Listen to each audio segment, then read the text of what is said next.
what are we gonna do? What's wrong? This dog came up with a book in its mouth. Here, take a look. Huh.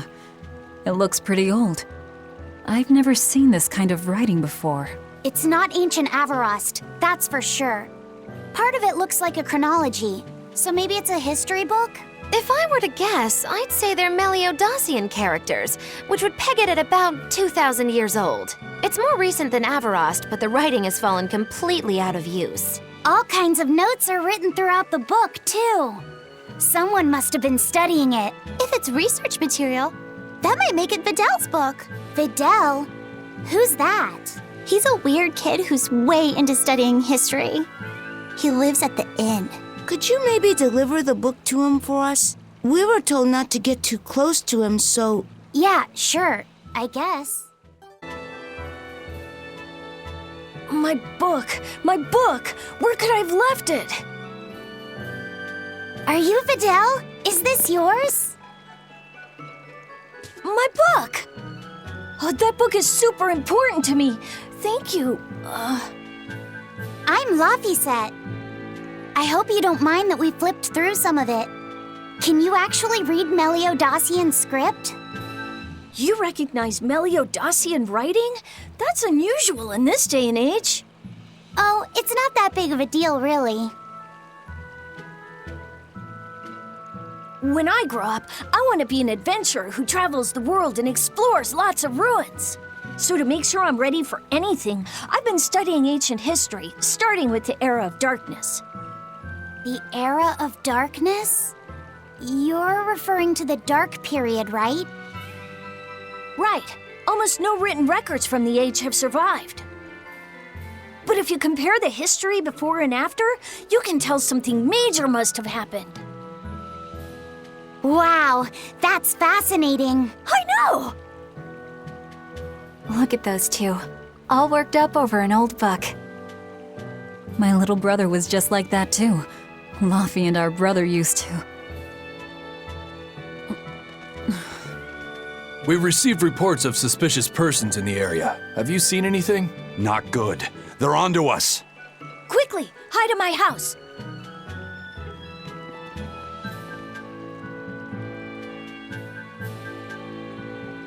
Videl, have you seen anyone suspicious recently?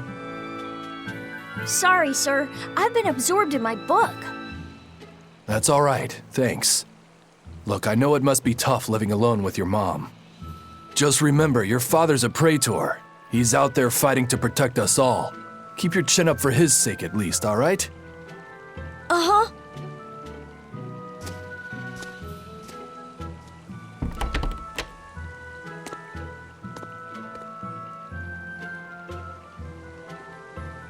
Thanks for your help, Videl. Videl, your father is an exorcist? Yeah, he is. But don't worry, I won't say anything about you and your friends. I'm your friend too. Really? And to prove it, I'll let everyone in on a big secret. This book tells you how to make an Omega Elixir, an incredibly ancient and powerful medicine. If I'm reading it right, you need 5 ingredients in order to create the elixir. I've only translated one of them so far, but I'll tell you what it is. That's really nice of you, Videl. But I don't have any way to repay you for this. Oh, please, think nothing of it. I'd just like it if you came and talked with me again sometime. Of course. What are friends for?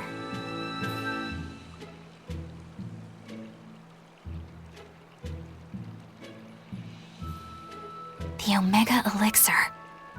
That's an ancient medicine said to be able to cure any disease.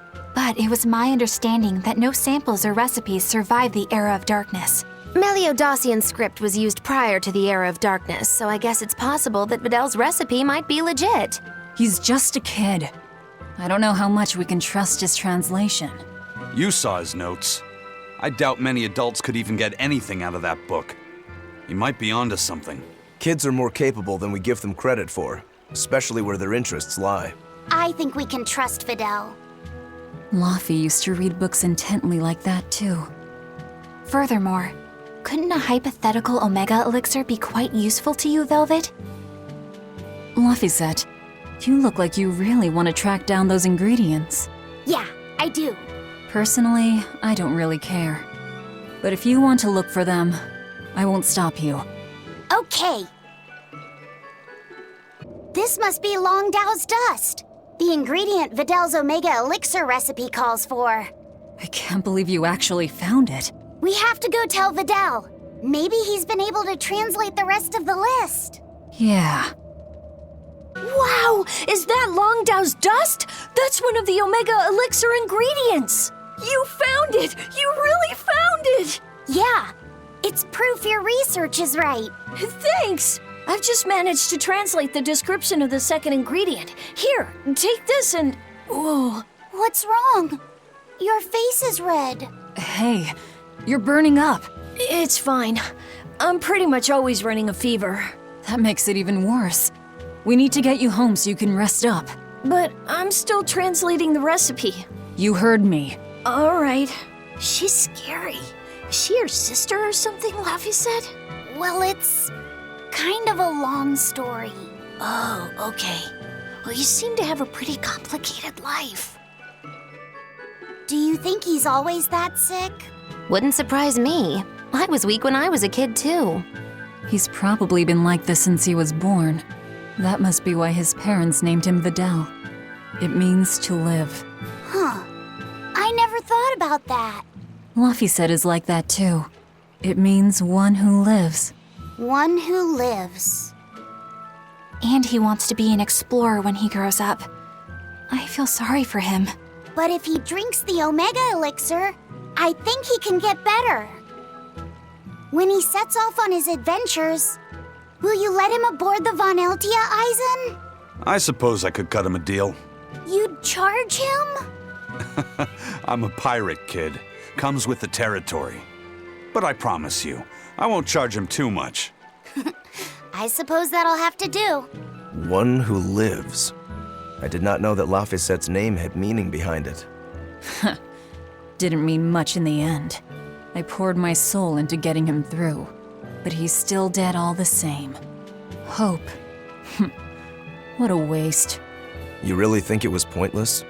What else am I supposed to think? It won't bring him back. Look! It's another ingredient for the Omega Elixir. A unicorn horn, huh? Hey! Whoa! Careful with that! If anyone other than a maiden of pure heart touches a unicorn horn, it loses all its powers. A maiden pure of heart. That's a pity. Nobody here fits that description. I beg your pardon. Just what kind of woman do you think I am? Well, when I think of a pure maiden, I think of a princess who's never lifted anything heavier than a pair of chopsticks her whole life. Your view of women is completely messed up. Is it? Well, personally, I'd liken myself to a maiden who's maxed out her purity stat by her third playthrough. But I'll defer to Velvet. Hey, Fee. Why don't you carry it? Me? Are you sure that's okay? Honestly, I don't know. But you're the one who wants to make this Omega Elixir. If you can't get the ingredients yourself, I don't see much point in keeping this up. Yeah, you're right.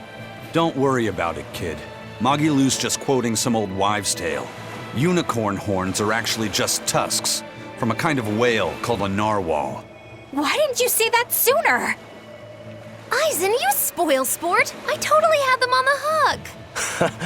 At least we've established that Magilou wouldn't be able to hold a real unicorn's horn. Well, for now, let's report our success to Vidal. Hey, Vidal! We found another one of the ingredients! Thanks. Have you figured out any of the remaining ones? Yeah, but only one of them. Are you okay? Are you feeling sick again or something? I found something else in the book. The Omega Elixir was originally concocted as a way to cure the 12-year sickness, The 12-year sickness? an incurable disease. Every 12 days, you break out in a fever. Each fever is just a bit worse than the one before it. And when you turn 12, you die. That's just like what Laffy had. Vidal, you're not saying... My symptoms are an exact match. And well, my 12th birthday is coming up. Vidal, don't worry. I'll get you the other ingredients. We can make the Omega Elixir together. It's no use. There's no way you can get them all in time. And even if you did, I'm not sure I could actually make the Omega Elixir. We can do it. When there's a will, there's a way. Easy for you to say. You're not the one who's sick here. You get to travel across the world. You get to see all kinds of incredible things. Videl. Just go. Leave me alone. I don't want to talk to anybody right now. Laffy said you don't have to feel so bad. It's okay. Thanks, Eleanor. But Videl's right. I hadn't even considered his point of view. But you were just trying to be nice. Well, even if he doesn't want me to interfere with him, I still want to make that Omega Elixir.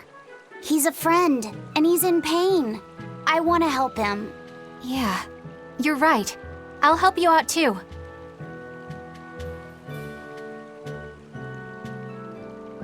Keep basking in them sunshine and rainbows, kids. But as far as anyone knows, there's not one case in all of recorded history of anyone who has it surviving. The 12-year sickness. We saw this in the Earthen Historia. Yeah, my little brother had it too. He knew it. That's why he asked Artorius to. What else could he do? He had no hope against that disease. That's probably true. But that doesn't exactly help dull my sorrow. The opposite, actually.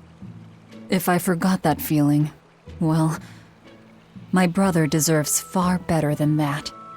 You're strong, Velvet. You know that? There's a cloud sheep egg, another ingredient for the Omega Elixir. All right, let's hurry and get this back to Videl. I'm not sure I've ever seen Laphicet so animated. He's just not one to give up easily. I honestly couldn't tell you where he gets it from. Really?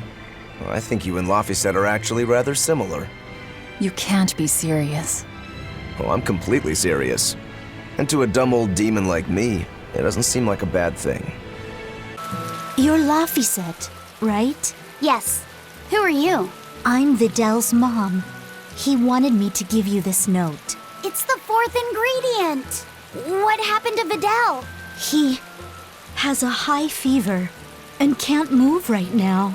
It's the terminal stage of the 12-year sickness. It can't be.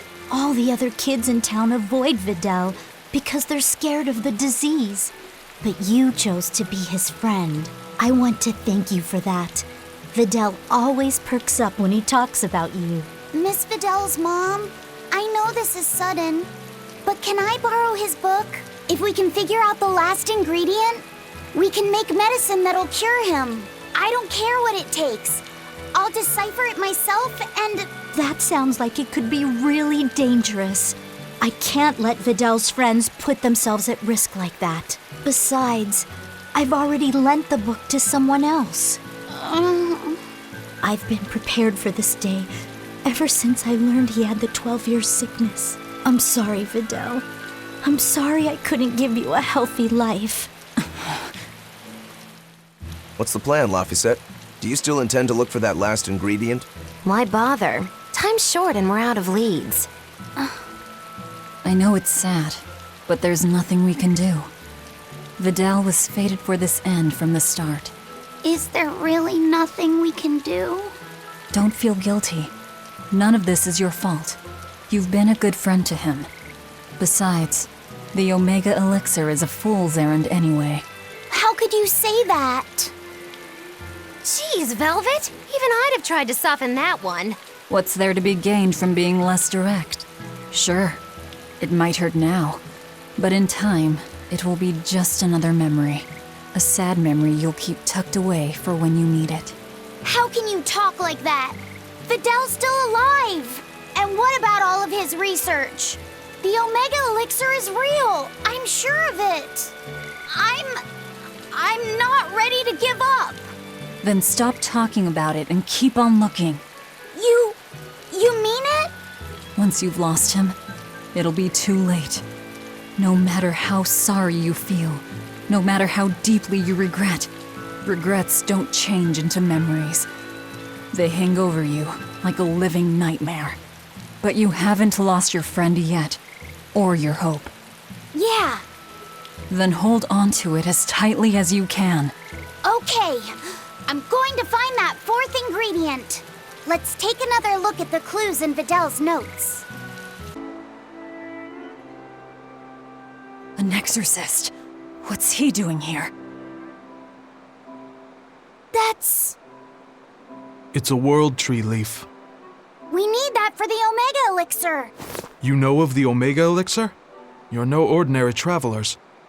I think you can tell that just by looking at us. He seems wary of us. Should we take it by force? No, we'd be at a disadvantage. He looks strong. I could try talking to him. Wait, let me try. All right, Laffy. Do what you need to. Please, sir, may we have that? We need it badly. Sorry, kid. I've only this one. You're so young. Do you really think you can make an Omega Elixir? I have a friend who's very sick. If there's anything I can do to save him, anything at all, I have to try. Did you already gather the other ingredients? No, we still don't know what the last one might be. But I'll find it. I swear I will. My friend is suffering too much. I refuse to give up on him. Take it. Are you certain? Don't you need this as well? I'm an exorcist. Talking to you, well, we're supposed to put the needs of others ahead of our own. You think not of yourself. I would be a poor model were I to deprive you in your time of need. Thank you. By the way, young one, perhaps this will help your cause. I've been studying an old book, and it would seem that the final ingredient is a Moloch's prayers. Unfortunately, thanks to the Lord of Calamity, the Abbey's been losing a good number of Malachim. I've managed to be exceedingly lucky and mine is still okay, but he will not give me his prayers, even when I command him to. Perhaps you will succeed. I have not faltered in my duties as an exorcist. The world must come before my family. I'm so sorry, Videl.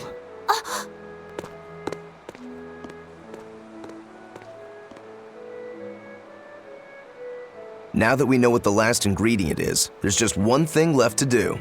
Hey, I think that might have been Videl's dad. Well, now that you mention it, Videl did say that his dad was an exorcist. If he was the one who borrowed the book from Videl's mother, that would explain how he got here.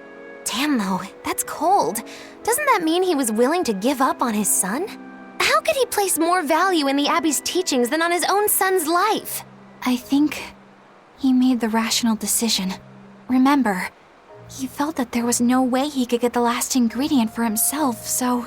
Yeah, okay, sure, logic. Kids ain't logical. How do you think Videl would have taken this? I'm sure he'd be terribly hurt. Look at it like this. That guy clearly went to a lot of trouble to decipher the book. He would have faced considerable dangers just to get here. Exorcists can't save the whole world. They have to live their lives conflicted like the rest of us. If everyone lived as selfishly as me, the world would be a wasteland. Velvet. I don't disagree, but he knew what he was doing. Am I dreaming this? Is Velvet actually defending an exorcist? Pinch me! I'm only stating the truth. Anyway, if we'd fought, it would have been to the death. Good thing this ended peacefully.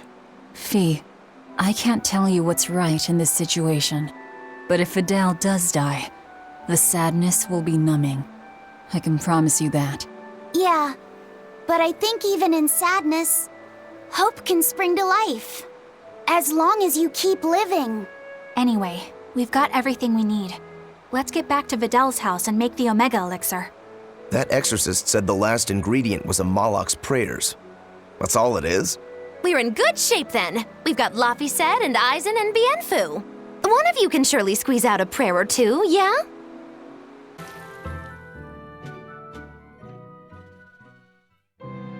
Videl, it's me, Laphicet. We have all of the ingredients for the Omega Elixir. I'll prove that your translations were correct, Videl. Just wait. Luffy said... He's awake! No, he's just mumbling. That's all he's been saying this whole time. I'm sorry. Sorry, Luffy said. I'm sorry I told you to go away. I really wanted to talk to you more. It's fine, really. That doesn't matter now. You're my friend. There's so much of the world you still need to see. You have to get better, so we can go on adventures together, okay? Huh? Is that... It's the Omega Elixir.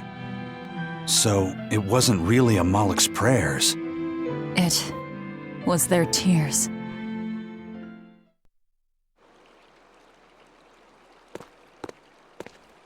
Sweetheart, you're home! I am. But I have no right to be here at this point. I chose to do my duty as an exorcist over the welfare of my own dear family. I won't ask for forgiveness. This isn't something that can be forgiven. Dad? Videl, are you feeling okay? He's fine. A generous friend worked hard to prepare the Omega Elixir for him. The Omega Elixir? Wait, don't tell me your friend is... You helped him, right? I heard that it was you who told him what the final ingredient was. Thank you, Dad. No, son. You have no idea. I... Dad, it's okay. You protected the world in your own way. The one Mom and I live in. The one I want to explore when I get a little older. Son. All's well that ends well, hmm? Hard to believe we managed to actually make an Omega Elixir. That's one hell of an accomplishment. Oh, and here I was anticipating much wailing and gnashing of teeth.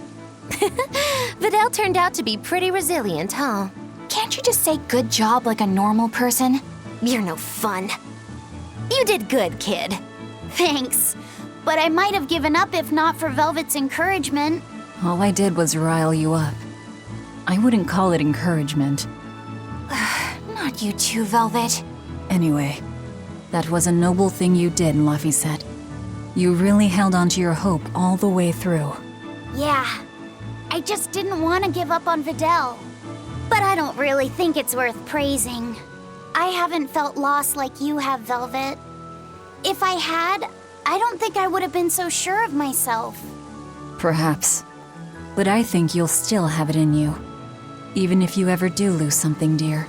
Huh? Why? That's just the feeling I get. Look, I'm tired of Eleanor's grumbling, so I thought I'd say something nice for once. Could you not make this my fault? Did you guys hear? The search party that went to the Laban tunnel was wiped out by a demon. Really? They were the ones out searching for Count Capelus, weren't they? You mean the one who managed to get kidnapped? Despite everyone else at his manor, servants and children alike, getting killed? You'd think noblemen like that would have some decent exorcists among their personal guard. Suppose he did. But I heard every blade there, sword and spear alike, was found chipped and cracked to hell. What kind of demon could do that? Who are the Capeluses? They are one of the great noble lines, on par with Oscar's Dragonia family, and have served Midgand for generations. People refer to them as the royal family's hidden dagger. Unlike me, you never hear good rumors about them. They say behind the royal family's glory lies blood and tears shed at the hand of the Capelus family. But those are just rumors. Although I do know that in recent times, the Count had stood against the rise of the Abbey. I couldn't care less about the whereabouts of some noble.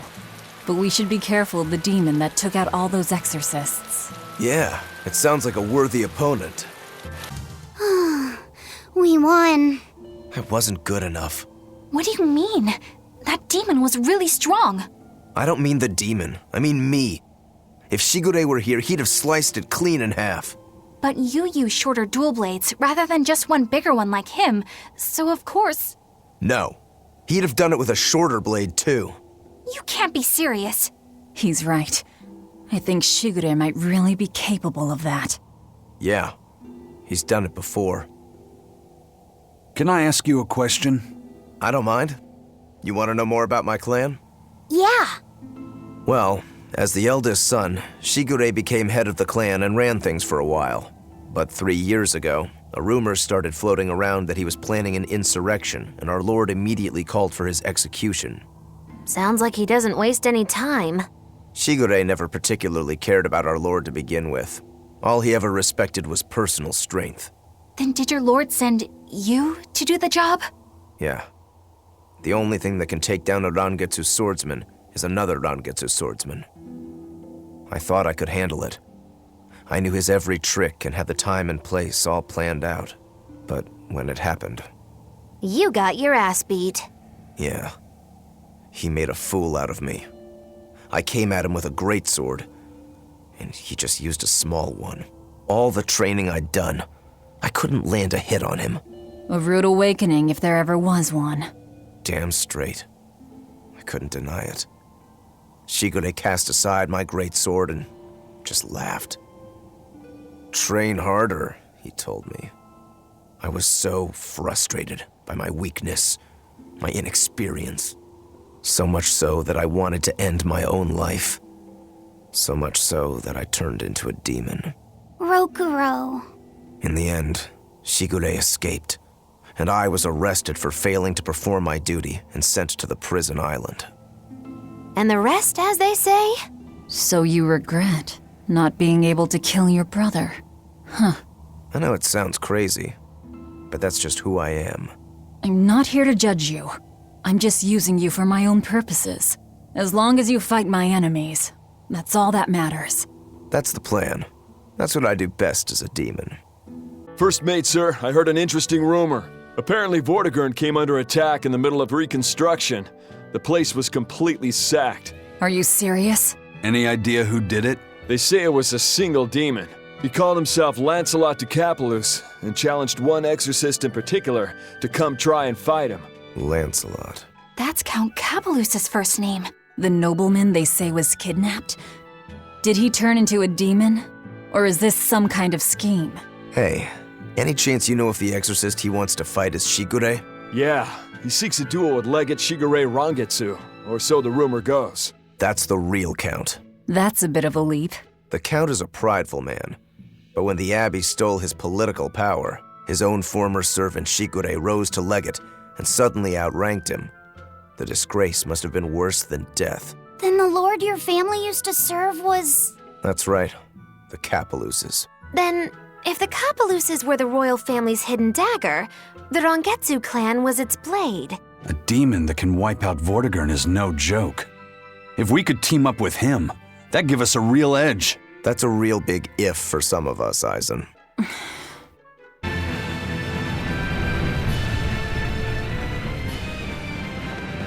I see you've come, Shigure. Count Capelus. It's been a long time. Oh, wait. Is that you, Rokuro? Leave now. You are not the one who I summoned here. I want your brother, the traitor Shigure.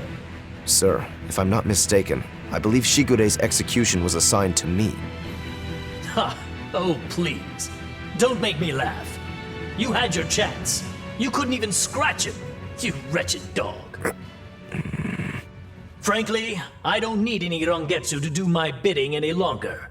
Not with the power that I've attained by devouring everyone in the entire manor. I shall administer your punishments myself, with my own hand. You're the one who devoured the people at the manor? How could you do that?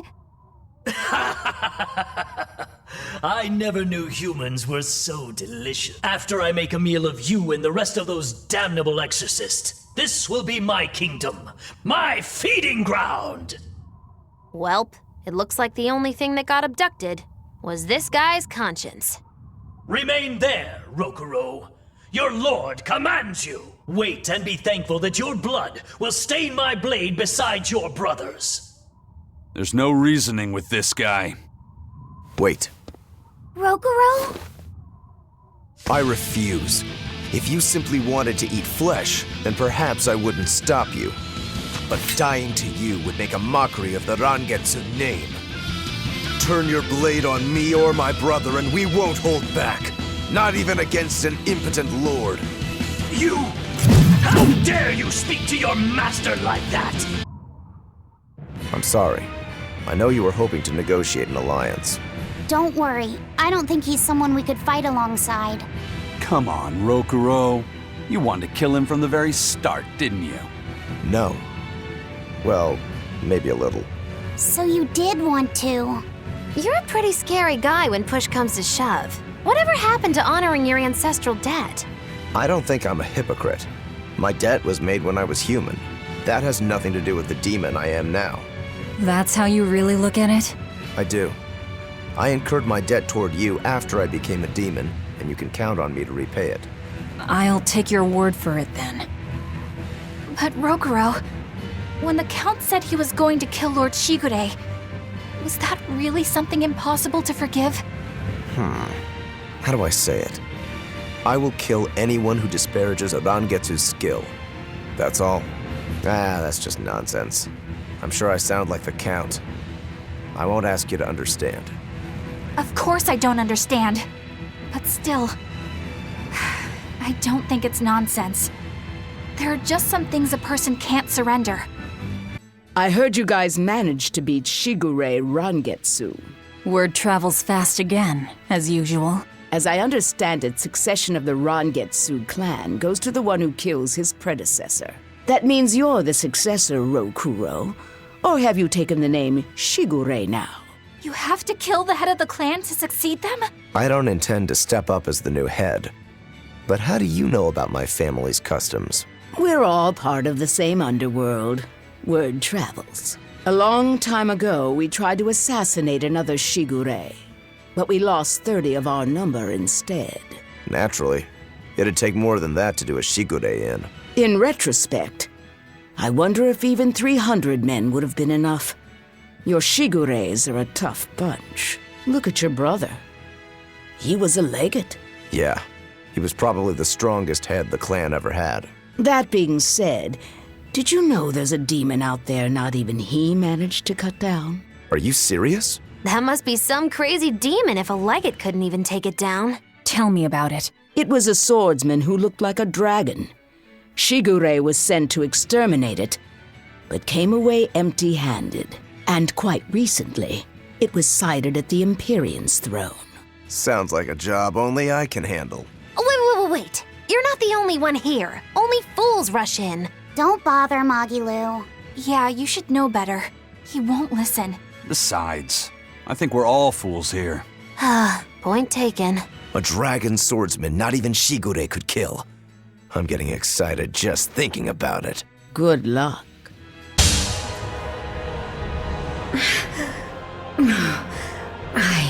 I won't lose here. Not to anyone but Shigure. Wait, she's a woman? It's okay. My brother died by my hand. I see. Well done, Rokuro. Did she just say... Yeah. You see, this dragon swordsman was a previous Shigure. And my mother. I see. So, the previous Shigure was a woman. You knowingly killed your own mother? Why? That's just how it goes in my clan. My mother slew my grandfather to take the name Shigure, and my brother did the same to her. It's an endless cycle. But she should be dead. How did she become a demon? No, this was a Moloch. One that was halfway to becoming a dragon by the looks of it. So what then? She was reincarnated as a Moloch? But she still got to keep all her human memories somehow. It all seems a little too convenient, doesn't it? Maybe her feelings were just that strong. Or perhaps... Does it really matter? She fought like a real member of the Rangetsu clan would. And that sword belonged to my mother. Do you think Tabitha knew about this? If she did, she sure played us for damn fools. We're going to need to have a chat with her.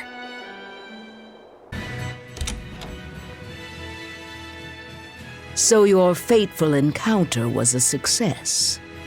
It was. You knew who the dragon swordsman really was, didn't you? Did you use us for your personal revenge? No. That loss we suffered those 20-odd years ago was entirely on us bloodwings.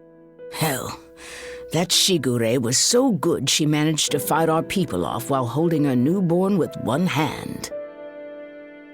Newborn? Would that have been Rokuro?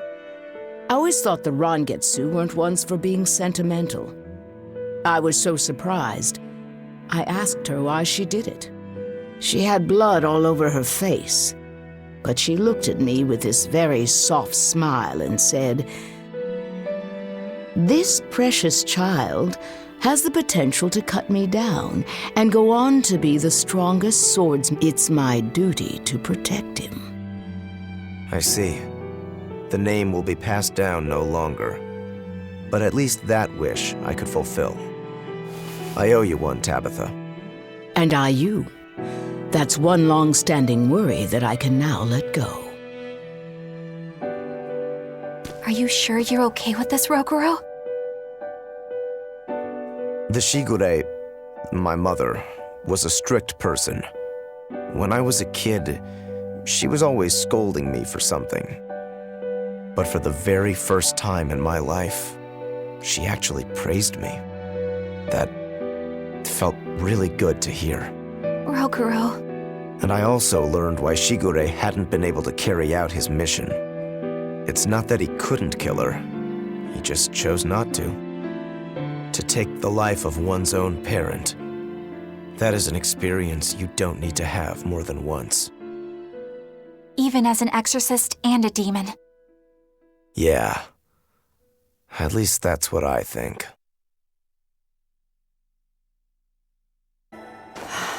Kamawana's come down with a fever. What? I've been tending to her, but it just won't go away. She just keeps mumbling over and over about how she doesn't want to take her mom's medicine. Kamawana.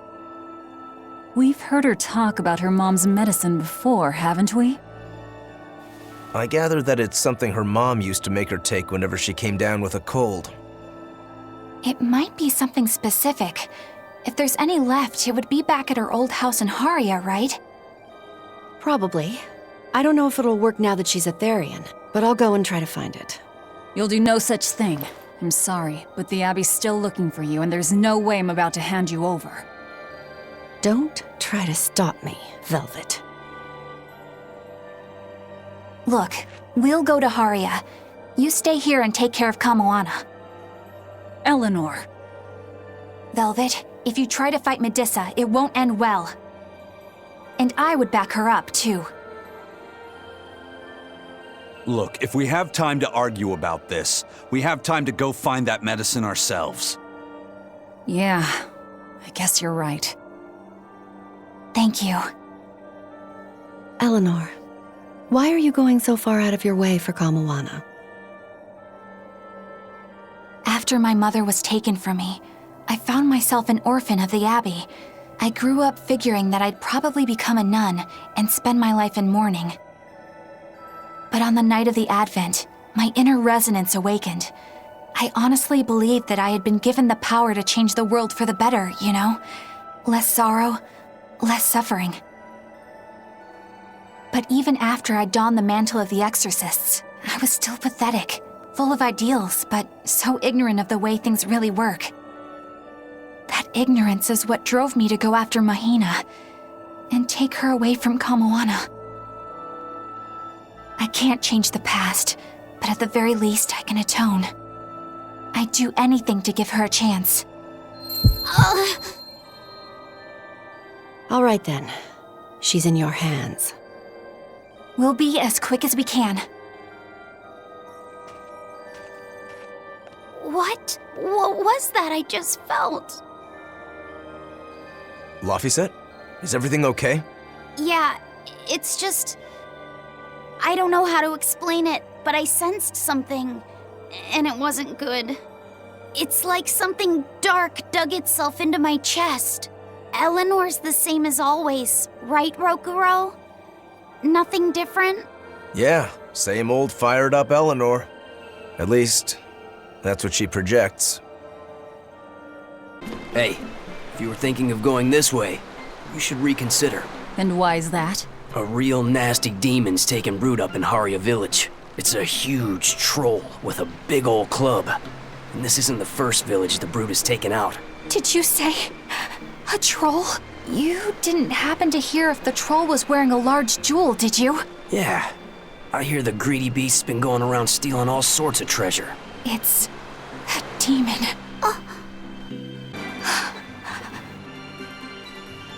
Eleanor, you've gone pale. What's wrong? I'm fine. It's nothing. If you say so. Hey, Laphicet's your partner. You realize that he can probably sense your worries? I don't care if you keep secrets from the rest of us, but you should at least be straight with him. You're right, Rokuro. I should. I'm sorry, Laphicet. That's okay. I don't know how much help I could be anyway. Well, having someone listen would be help plenty. I think the demon that Bloodwing mentioned could be one that attacked my village. Is that when you got your scar? It was when a group of giant trolls descended on our home. They were after a jewel housed in our shrine. A jewel called Eleanor. Same name as you. It means light. The jewel shone brilliantly, even when in total darkness. It gave its blessings upon our village, and in turn, we safeguarded it for generations. During the attack, my mother and I fled with the jewel to keep it from falling into the demon's hands. But we didn't get far. I got hurt, and my mother... She used the jewel to draw their attention away from me. She died, protecting me. I see. So if the demon possesses this Eleanor jewel, you'll know it attacked your village. And that it's responsible for your mother's death. Exactly. If you want vengeance, I've got your back. It sounds like this one will put up a fight. But you know Velvet. She doesn't like us calling the shots. Knock yourselves out. If there's one thing I can connect with, it's wanting revenge. Just so we're clear, this thing isn't the reason I joined the Exorcists. This thing? You talk of avenging your family, and it's just this thing? My mother said, stay strong and keep living. As she lay dying, she begged me to survive. And I want to be that person. I want to be strong. Right now, my first priority is to find Kamoana's medicine. That's all I'm saying. Hey, whatever. It's none of my business. But I better not hear you complaining if I end up devouring that demon first. Got it? I have to be strong. I have to be strong. For Kamoana and my mother. Did that weird feeling just come back? Yeah.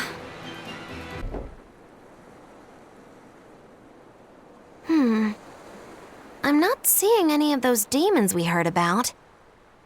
Let's look for the medicine while we can.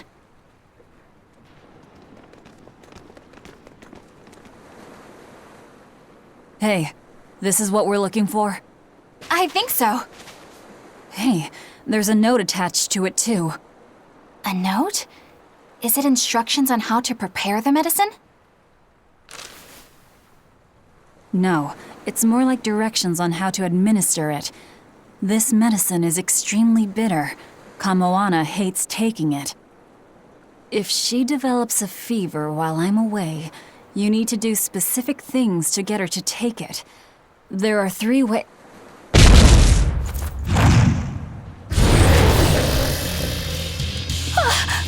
Look, it's wearing a jewel. That's it. That's Eleanor. Then this must be what killed Eleanor. Oh, Eleanor! Go give her some help!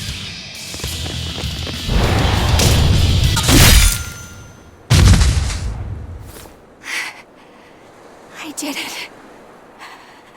I finally did it, Mom. Eleanor? I don't know how to feel. I wanted this so badly. Vengeance. Closure. It makes sense. This is what's been driving you. I suppose you're right. But if this is truly a part of me, I can't help but empathize with Kamoana. If she ever found out the truth of what I did to her mother, I know exactly how she'd feel. She'd want to kill me. I don't know about... It's only natural. You said so yourself. I can't stand it. It's eating me up inside. I keep telling myself I did it for her own sake, but I've just been lying. I'm horrible.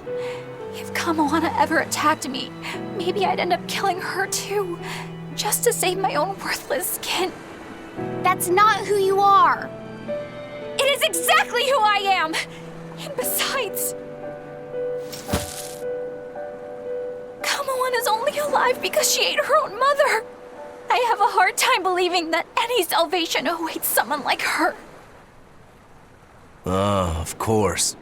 I get it now. You've been carrying this pain for a long time. My mother told me to stay strong and keep living. I'm only here right now because she sacrificed her life. And yet, I'm selfish, pathetic. I'm so sorry, Kamoana. Mother! This is bad. She's exuding malevolence. No! Don't try to carry the burden all by yourself! Ah! If we don't do something, Laphicet's going to lose his vessel. It's fine. Let her spill it all out. Imbecile! Without a vessel, he'll turn into a dragon! All hell will break loose! Method 1. Wrap the medicine in sweet starch paper. This only works about half the time.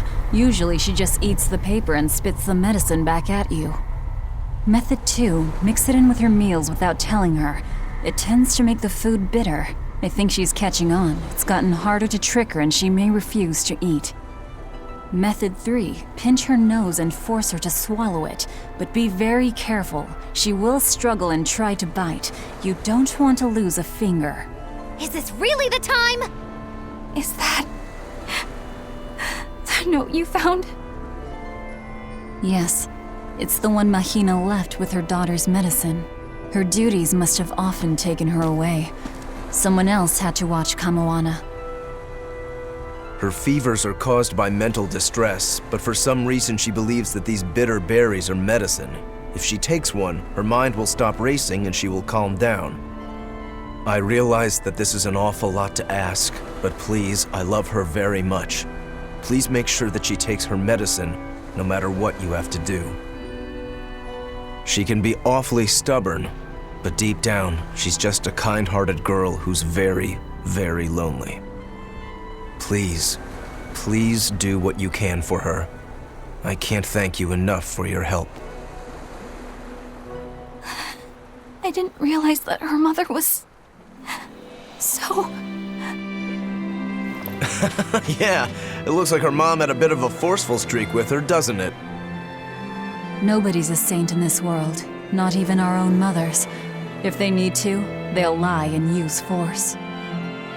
You do absolutely whatever it takes to protect your child. The resolve to protect your child. Well, Eleanor, have you calmed down now? Yes. I apologize for my behavior. So, what are you going to do, now that you've been asked by both Medissa and Kamoana's mom? I guess... No. I'll make sure she takes the medicine. I swear, she will get better. Do whatever you feel you need to. All right, get a move on, guys. Let's hurry back to Kamoana. Fee, are you holding up okay under the malevolence? I'm fine. It's Eleanor I'm worried about. She'll manage. That woman takes no half measures. Not with life, not with malevolence, and not with fighting to overcome it. She will get through this. That's just who she is. Yeah, you're right. Bad news, guys! What? Are you molting? This is serious! Kamawana's gone delirious from her fever. She turned into a Therian and went crazy! Where's Medusa? She used herself as bait to lure Kamawana away and keep anyone here from getting hurt. They look like they were headed for Mount Killerhouse, but I'm not sure how long Medusa will be able to hold out. We need to go after them! Are you all right with me taking the lead? Yes. Go ahead.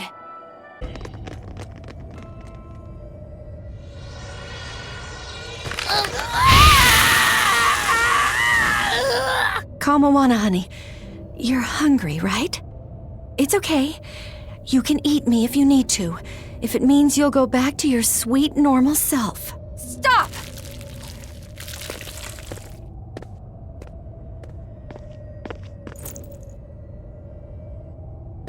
Kamoana, I've got your mom's medicine right here. You're lying! It's true.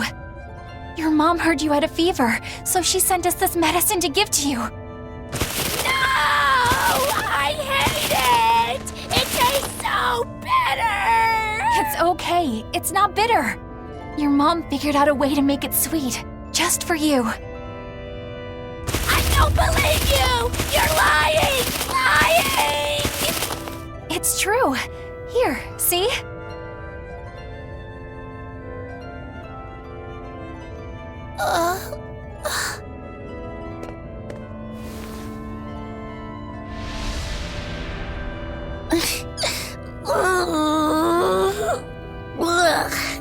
It's still bitter. You lied to me. I know. I'm really sorry, Kamoana, but I had to.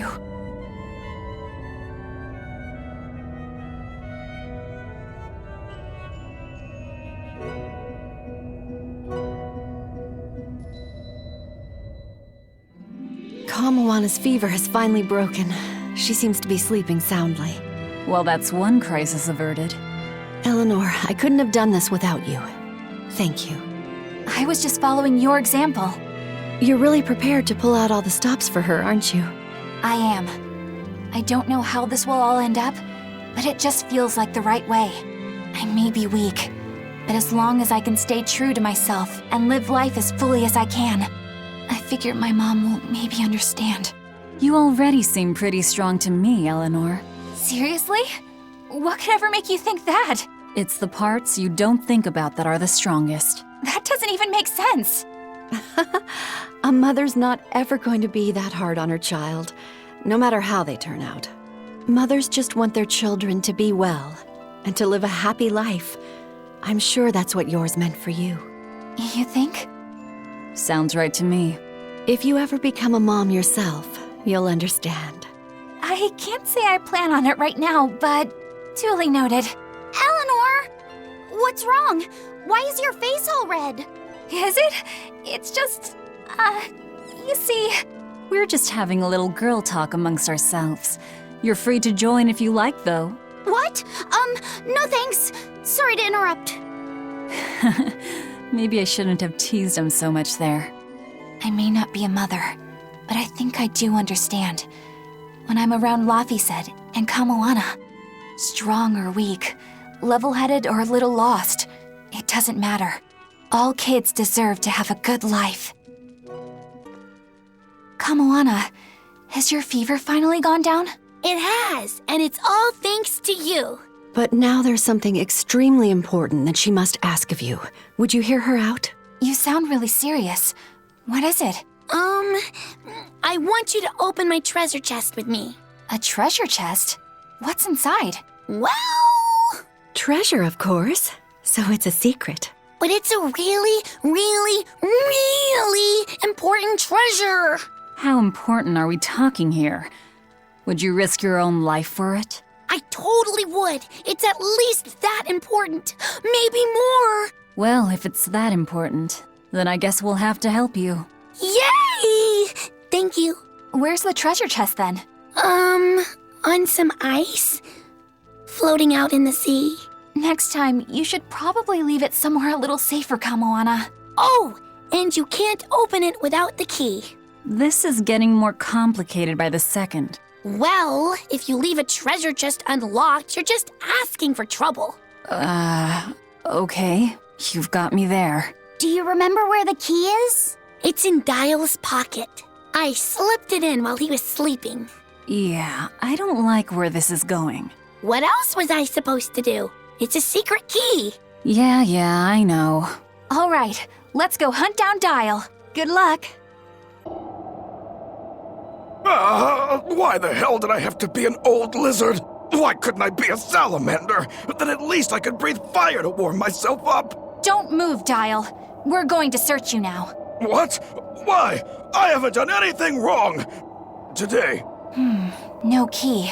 Figures. He must have dropped it somewhere. What are you all talking about? Kamoana says she hid the key to her treasure chest in your pocket. Seriously? Why me? I just figured that if anybody tried to steal it, you'd, bite them and stuff to protect it.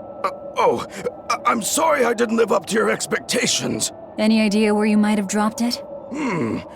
That's hard to say. Wait, it might have been when I was drying my shirt back in the inn. I think I heard a clink of some sort there. Wait, when it was drying?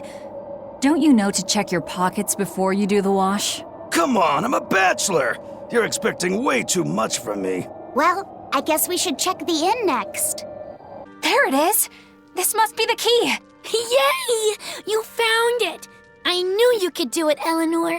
You said the chest was floating on an iceberg, right? I'd say that's our next stop. You hold on to the key, Kamoana. Just make sure you don't drop it, okay? Okay. It opened! It opened! Good job, Kamoana. All right, so what's inside? Don't you remember? It's supposed to be a secret. It's one of my mom's recipes. She wrote it down for me so that I could fix it myself when I got older. That sounds like something really precious. Are you sure you want to share it with us? Uh-huh. It's supposed to be a secret between me and my mom, but you all saved me when I needed you, and I really want to thank you, so it's okay. Thanks, everyone. You're welcome, Kamoana. It's a recipe for mabo curry that my mom came up with just for me. It's the best in the whole wide world. It looks delicious. You better have some too, Velvet. You go out there and win. Medissa and me will be cheering you on. Yeah, I won't back down. I promise.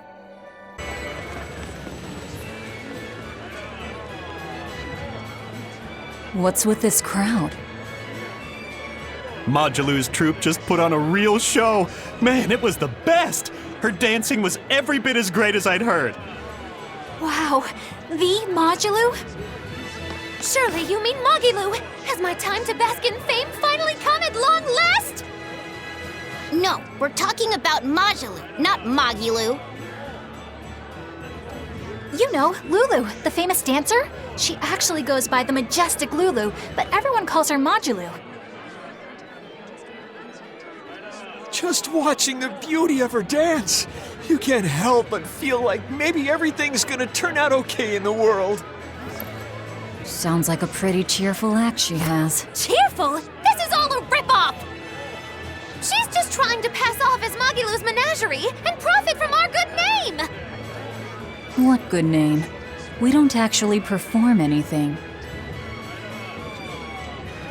I was planning on getting started eventually, but now this con artist comes along and ruins everything!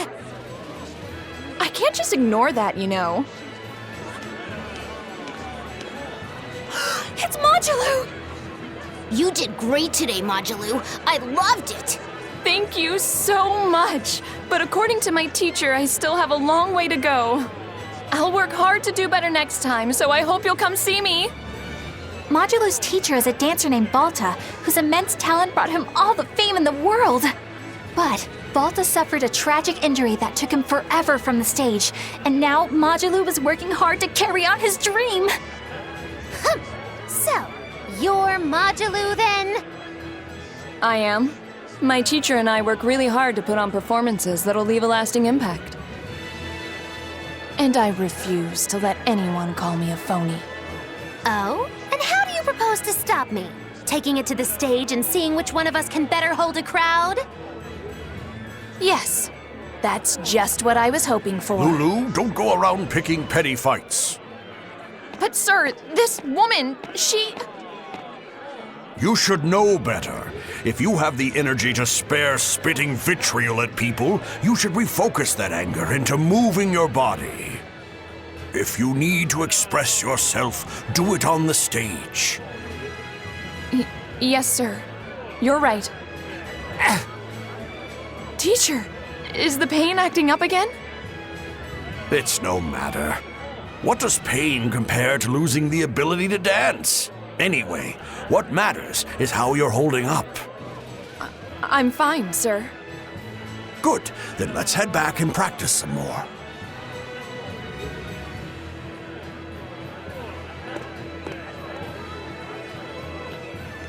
He seems strict. He does. But keep in mind that Balto recognized her talent at a young age. He even adopted her so he could pass on everything he knew. He might be strict, but only because he believes in her. You sure know an awful lot about them. I'm sort of a fan of theirs, you could say. A teacher and his student, chasing after the same dream. What a sweet little story they have. That's why I think it's high time for Magilou's Menagerie to put on a show. And for our act, we'll be a comedy duo. Comedy? Where'd you get that idea? You heard me propose a challenge to little Magalou, right? But not one of you knows a single acrobatic trick. Sorry. Don't apologize. You couldn't have seen this coming. Well, you could act like you feel a little bad at least. Now, normally I'd make you guys do something flashy like jump through a ring of fire, but I'll be magnanimous and let you do comedy instead. With comedy, I can take control of the stage and keep things lively. I can feed you the audience on a platter. But going on the same stage as Magalou, it's too much to handle. Oh, I can't wait to take her down a peg or two. I'm out. I don't even know why you're bothering. It's hopeless. It's not hopeless. Plus, if we do well, we'll be raking in the dough. What better opportunity do we have to get started than now? After all, people will come thinking we're Magalou's troupe. You're sure eager to profit off of her good name. That's exactly the material I want. Keep throwing out such zingers and the audience will be in stitches. I'm not sure I follow, but okay. The only thing getting thrown out is gonna be you. You know, I think you could pull off being the straight man in our act. What? Keep your compliments to yourself. This plan might sound dumb, but more money never hurts. Eisen, not you too. Then it's settled. Now we just need to book ourselves a few gigs.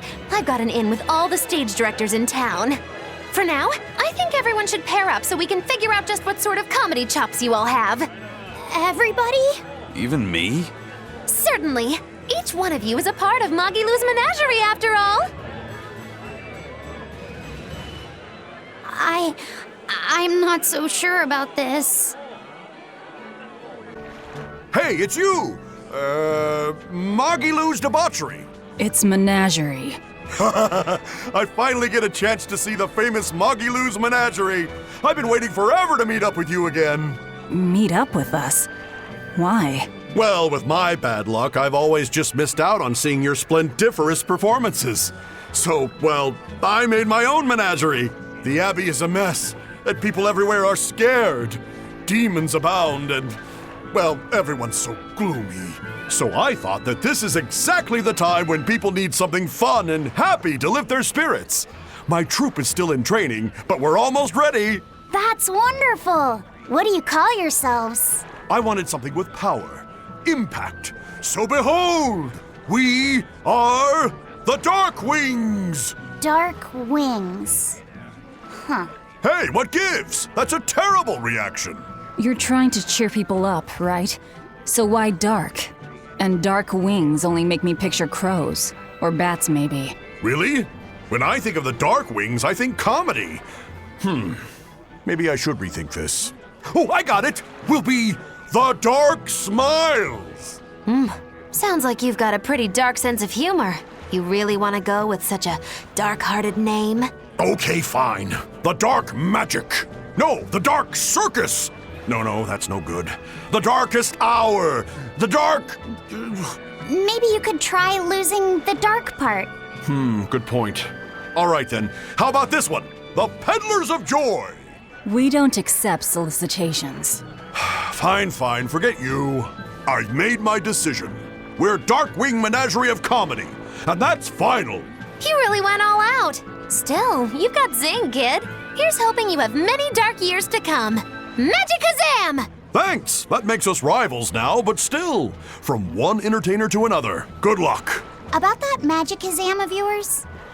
You only use that spell when you couldn't care less what happens, right? What this world needs now is a good dose of apathy. Am I right? But here's hoping you have many dark years to come. That's not very nice at all, is it? Magikazam! Could you fit my comedy act into tonight's show? I'm still breaking in my new partner, but I can carry the act. I'd appreciate you squeezing us in. For you, Maggie dear, I'll do it as a personal favor, but you get 200 flat. No expenses, no per diem. Oh, come on, don't be so stingy. It gets worse. Our headliner is doubling up after, and the opener flubbed their lines and lost us minutes. Playing deuce for a cold house? Well, all right, them's the breaks. What the hell are you even saying? I'm saying we're going on, and you're my straight man. What? You're serious? I'll take care of the actual funny bits. Just act like you always do and we'll be fine. Bonus points if you toss the men in the audience a glare of contempt every now and then. Just trust me. Oh, hold on. This is all happening so fast. I'm not sure I'm ready for... You'd better get ready, because the curtain's going up.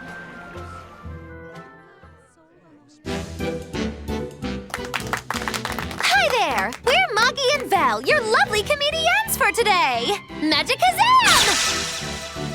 We're still new to the comedy business, but we'll do our best to give you a memorable show. Now, I'm Moggy, the bright, beaming one in the pair, while my moody little partner here is... Hey, what's wrong, Val? Everything okay? You need to put some energy into this or we're in trouble. Come on, if you've got one redeeming feature, it's your moxie. That might be, but this is different. I can see you're going through something right now. All right, let's take a deep breath together. Excuse us for just one moment. Velvet, what are you doing? We're losing the audience. I can't help it. I've never talked in front of such a big crowd before. Wait, don't tell me you've got stage fright? So what if I do? That's so unlike you. Just pretend that you're fighting some nasty exorcist and give it some gusto. Easy for you to say. I'm embarrassed out here. Don't be such a girl. I am a girl. That's it. Just do that, but project your voice. I can't, and I don't want to. You're a comedian, you have to. Where's your passion for your newfound art? I'm not one, and I've never had any. No, I can see it within you, deep down, the burning passion of a true artist at heart. I've had enough! I can't do this with you! Sorry, folks, show's over.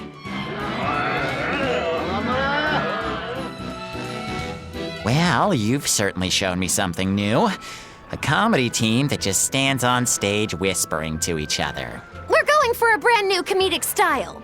So, what did you think? Don't quit your day job. That's what I thought. Ah, now she plays the straight man. Hi, I was wondering if you'd let us put on a little comedy show. What do you say? Sounds good to me. Just try and keep it low-key. I don't want to attract the Abbey's attention. Ha! That's a tall order. Wherever we go, the boy and I have him rolling in the aisles. The boy? Wait, you mean me? I sure do. I'll play the straight man, you play the funny one. Don't sweat it. Even if you mess up, you'll be adorable. The audience will just lap it up. Did you memorize the script I wrote you? Yeah, I think so. Great, I knew you could do it. But if you merely follow the script and adhere to its every word, you won't be very funny. You need to ad-lib in your own style. For you, that's buttering up the audience and winning them over. Ad-lib? I'm not sure I can do that. I have faith in you, kiddo. You're gonna discover a part of you that you never knew existed. Just focus on finding ways to charm our audience. Okay, I'll see what I can do. All right! Then let's get this show rolling!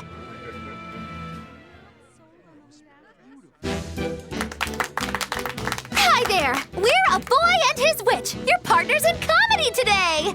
Magicazam! We're still new to the comedy business, but we'll do our best to give you a memorable show. I'm Fee, the cute one, and this blustering witch is... Maggie-Loo! Wait, who are you calling blustering? Meow! Sorry, I just suddenly felt like doing an imitation. An imitation? Like, of a cat? Not just any cat, a nearby cat. Meow!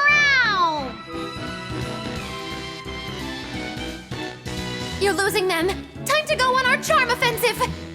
Roll with it, kiddo. Every slip-up is just a new opportunity in disguise. See? It's supposed to be a pun on how cats sound and how near is pronounced. I didn't actually hear a nearby cat meow like that or anything. He's explaining the joke? Are you going crazy, Laphicet? What good does explaining a bad joke do? But you told me to ad-lib to try and win our audience over, didn't you? I figured maybe if I explained it to them, they'd get the joke and find it funny. Just stop. Even if they get the joke that way, it's just going to be sad. I don't mind that. I'm not afraid of messing things up. I just want to make sure our audience feels valued. No, you have the right idea, but... I guess I should mention, Maggie-Lou's the one who came up with the script. She just made me come and act it out. I don't care if it made the audience happy, you just sold me out! I can't work with you like this, no way! I'd say we got a lot of ad-libbing into our routine today. How was the show? I'll just say one thing. You need a better writer. It wasn't me. We were hoping to put on a comedy routine. Any way you can fit us in? I can, but folks in Ysolt are picky when it comes to comedy. You'd better know what you're doing. I love a good challenge. Wow, Rokuro. You actually feel like helping out? Believe it or not, I've always been interested in theater. I thought it would be good for building courage. I think you have enough courage already, but for now I think we should set your sights low. I'll do most of the talking, you just respond to me and follow along. Okay, but if you start giving me some jabs, am I permitted to counterattack? As long as it's not with your sword. That's not exactly reassuring. Let's get going, Maggie-Lou. We've got a show to do. Oh boy, I'm not sure about this one.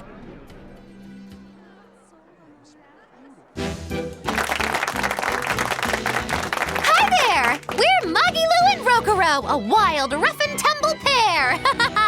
Magicazam! The weather's so nice in Ysolt, isn't it? Especially the sea breeze. Speaking of which... Sea breezes are bad for swords. If you don't keep them polished, the salt will rust them. I suppose that's good advice for any sword enthusiasts out there. But anyway, doesn't the air make you want to eat seafood? Sashimi, fresh-boiled fish on the shore, seafood bowls. So many kinds look so delicious, but... And fillets, too. You can't forget those. Takes true mastery to be able to use a blade so finely. Every creature, not just fish, has delicious spots that make for perfect cuts if you know where to find them. That's kinda gross, but okay. Some seafood that tastes good looks downright weird, you know? You've got octopuses, you've got swordfish, you've got... Swordfish! Now, if there's one fish out there I'd love to duel at least once, it's that one for sure. You know there's not much I can do with these sudden wild tangents, right?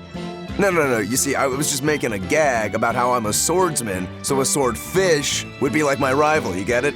Oh, just shut up. Oh, okay. So you've got octopuses, swordfish, you've got those freaky deep-sea anglerfish.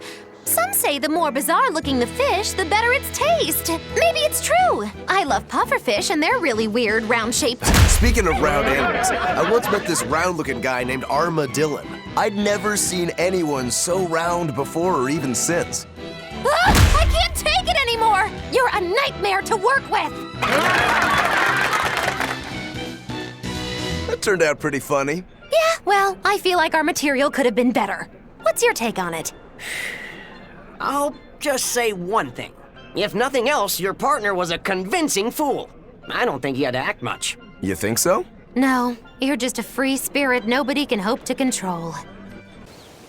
Hello. We were hoping we could put on a comedy act here. Sure, but who's your partner? Me. I'm going to be honest. I think you'll be the worst of any of them. You just underestimate me. I have my own sense of humor. Just act like we're both aboard the Von Eltia. I already have a bad feeling about this. All right, you can play the strong, forceful type, and I'll be the dumb, slow one who... No. I want to play the dumb character. Are you sure you can handle that? I'll have everyone dying from laughter the way only a Reaper can. I don't think I like where this is going.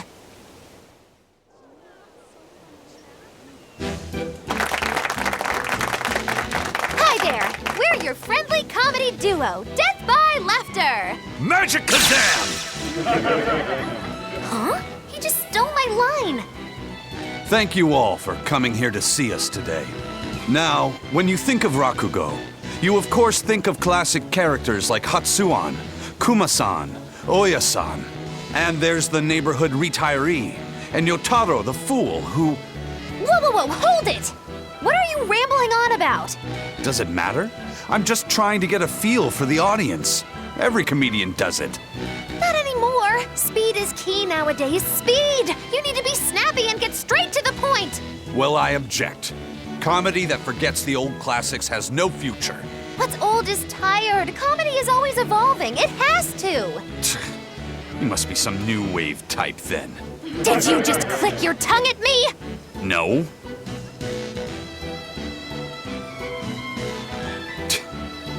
You totally did! I heard that! I'm the leader here, and don't you forget it! If you respect comedy, then respect my authority! Sorry. All right, as long as you understand. Now, what are you thinking of doing today? I was thinking of maybe imitating a clock. Cut that out! I can't take this anymore. You're impossible! Whew. It's been a while since I worked so hard. We really tried to practice so the jokes would land. How do you think it went? Your jokes were okay, I suppose. But your partner was so intimidating. Whew. I couldn't laugh. Huh? Can't say I'm surprised. Excuse me. My partner and I here would like to put on a comedy show if it's possible. Not often you run into someone with a real fire in their eyes. All right, show me what you got. With pleasure.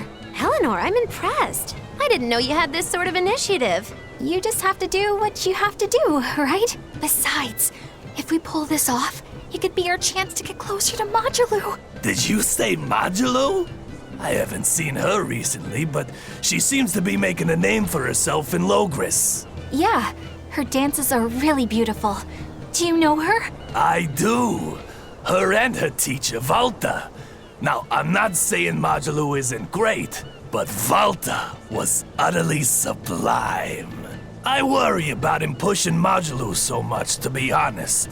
He's never been one to accept compromise in his art. Huh. I didn't know that. We don't have time to stop and feel bad for our rivals. Did you memorize the script? Of course I did. And I won't tolerate any slip-ups from you either. Hearing that just makes me more motivated. Well, let's get going. We've got a show to put on.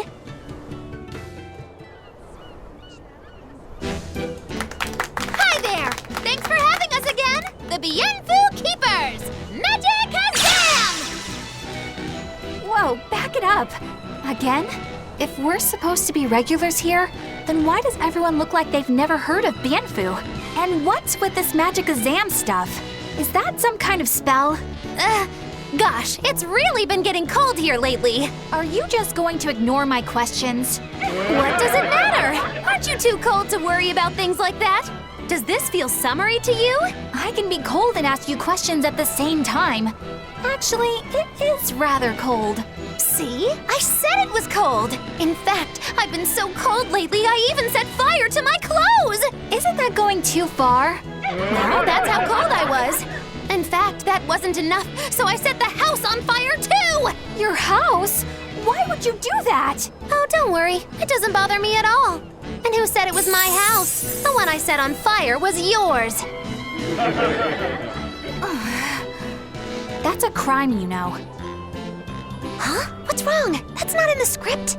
Arson is a serious crime. Well, yes, but... In the script, the punchline was supposed to be, but when I saw how much it would cost to replace them, I got the chills. Yeah, but I got into the moment and thought I could ad-lib something better. You're advocating something morally abhorrent. Change it back. What's the big deal? You're getting worked up over a joke. Crime is not a joke. Even speaking as a normal citizen, I can't condone speech that promotes such a horrifically antisocial act. Oh, now you've got me all mad. I give up. For good. No, it's bad. I said I give up. For good. No, it's bad. My deepest apologies for putting on an act about something so terrible today, sir. Well, the whole thing was meant to be about morals anyway, so how did we do? Can I just ask you one question? Are you for real? Yes, I am. I should have known. Your attention, please. I've tabulated the results and I've come to the conclusion that you're all hopelessly unfunny. I'm sorry. I don't really care how it went, but when you put it that way, I get a little pissed off. Anyway, that's why I'll be teaming up with Bienfu to take on Majulu. Works for me! I'm ready when you are, Miss Magulu! Which bit are you gonna do? Your specialty, Cat Emperor? Or the surefire automaton assault? Neither. We need brute force to win, so I'm going with Elysian Thunder! Which means that when things are at their peak, we're gonna hit the audience with lots of thunder, right? Right! Thunder in the form of relentless ad-libbing, as much as we can possibly handle! Okay! I'll scout out some local material we can use for our opening warm-up, too! Great! You do that! You two are really in sync. Couldn't you two just have teamed up from the start? It's almost like the whole thing was an elaborate joke just so she could have this punchline. Well, now with that settled, let's make our way to Logres and meet up with Majulu. Showtime, Majulu! Come out and face me, preferably unprepared! Majulu isn't doing any shows right now. Why not? Did she get scared when she heard that Bienfu and I were teaming up? No. Majulu and her teacher had a big fight. From what I've heard, it sounds like she's run away from home. Do you know what happened? She just kept going on about how she wanted a break from practicing. So, she's young. She probably just wants to go out and have some fun. Preposterous! If she takes even one day off, it takes 3 to get her back in form. Even so, shouldn't you at least hear her out? All I've done is hear her out. She mentioned something about wanting to go to the Zamal Grotto, but I wouldn't have any... Did you say Zamal Grotto? That place is a nest of vicious demons. What? Vicious demons, you say? If Majulu really went there, then victory could end up being mine by default. This isn't a joking matter. We have to go look for Majulu. My precious Lulu.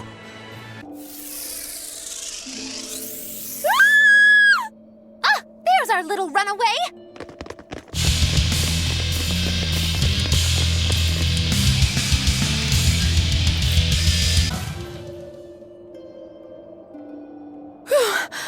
Thank you for saving me.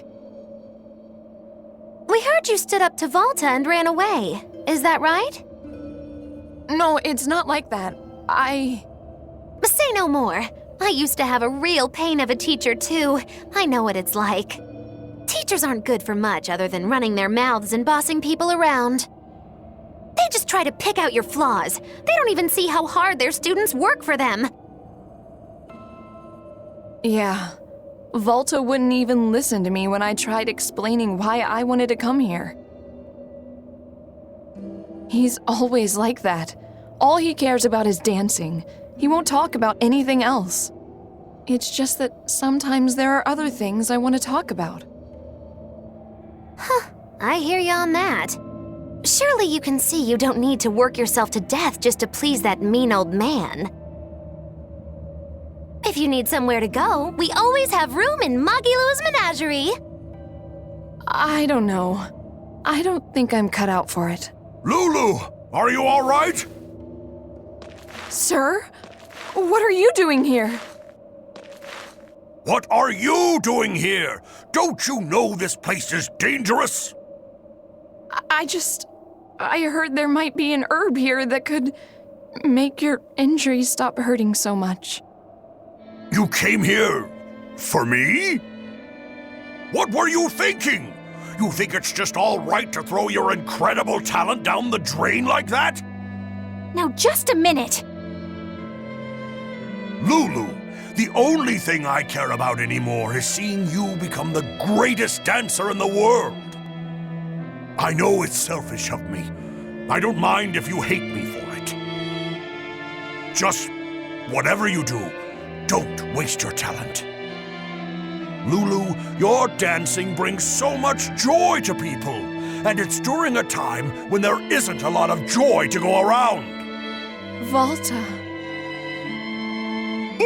No! Horrible, terrible, contrived! What kind of shoddy performance is this? You're a disgrace to Magilou's menagerie! You're an eyesore! Get out of my sight! Huh? What's with you? I'm saying this isn't the place to be doing any of this! Magic Kazam! It's so pretty. Fear the might of Magilou, the greatest witch in 100 years! A third-rate dancer like you can't even hope to compete with the likes of me! Stand in awe, student and teacher alike! As if we would. I might not be able to compete at your level right now, but just you wait. One day my dancing will beat you! Me and my teacher's dancing won't lose, even if it's to your magic. Lulu. Oh, really? Then it sounds like you and your teacher have lots of work ahead of you. But whenever you want to challenge Magilou's menagerie, we'll be ready.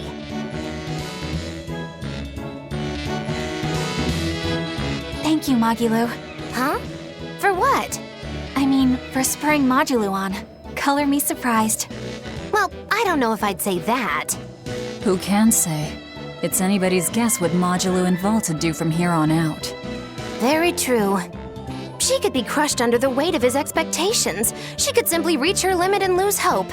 Neither teacher or student could abandon the other. And say she one day meets his standards of perfection. Who knows whether it would even make her happy? Magilou, are you sure you aren't talking about... I'll say this much.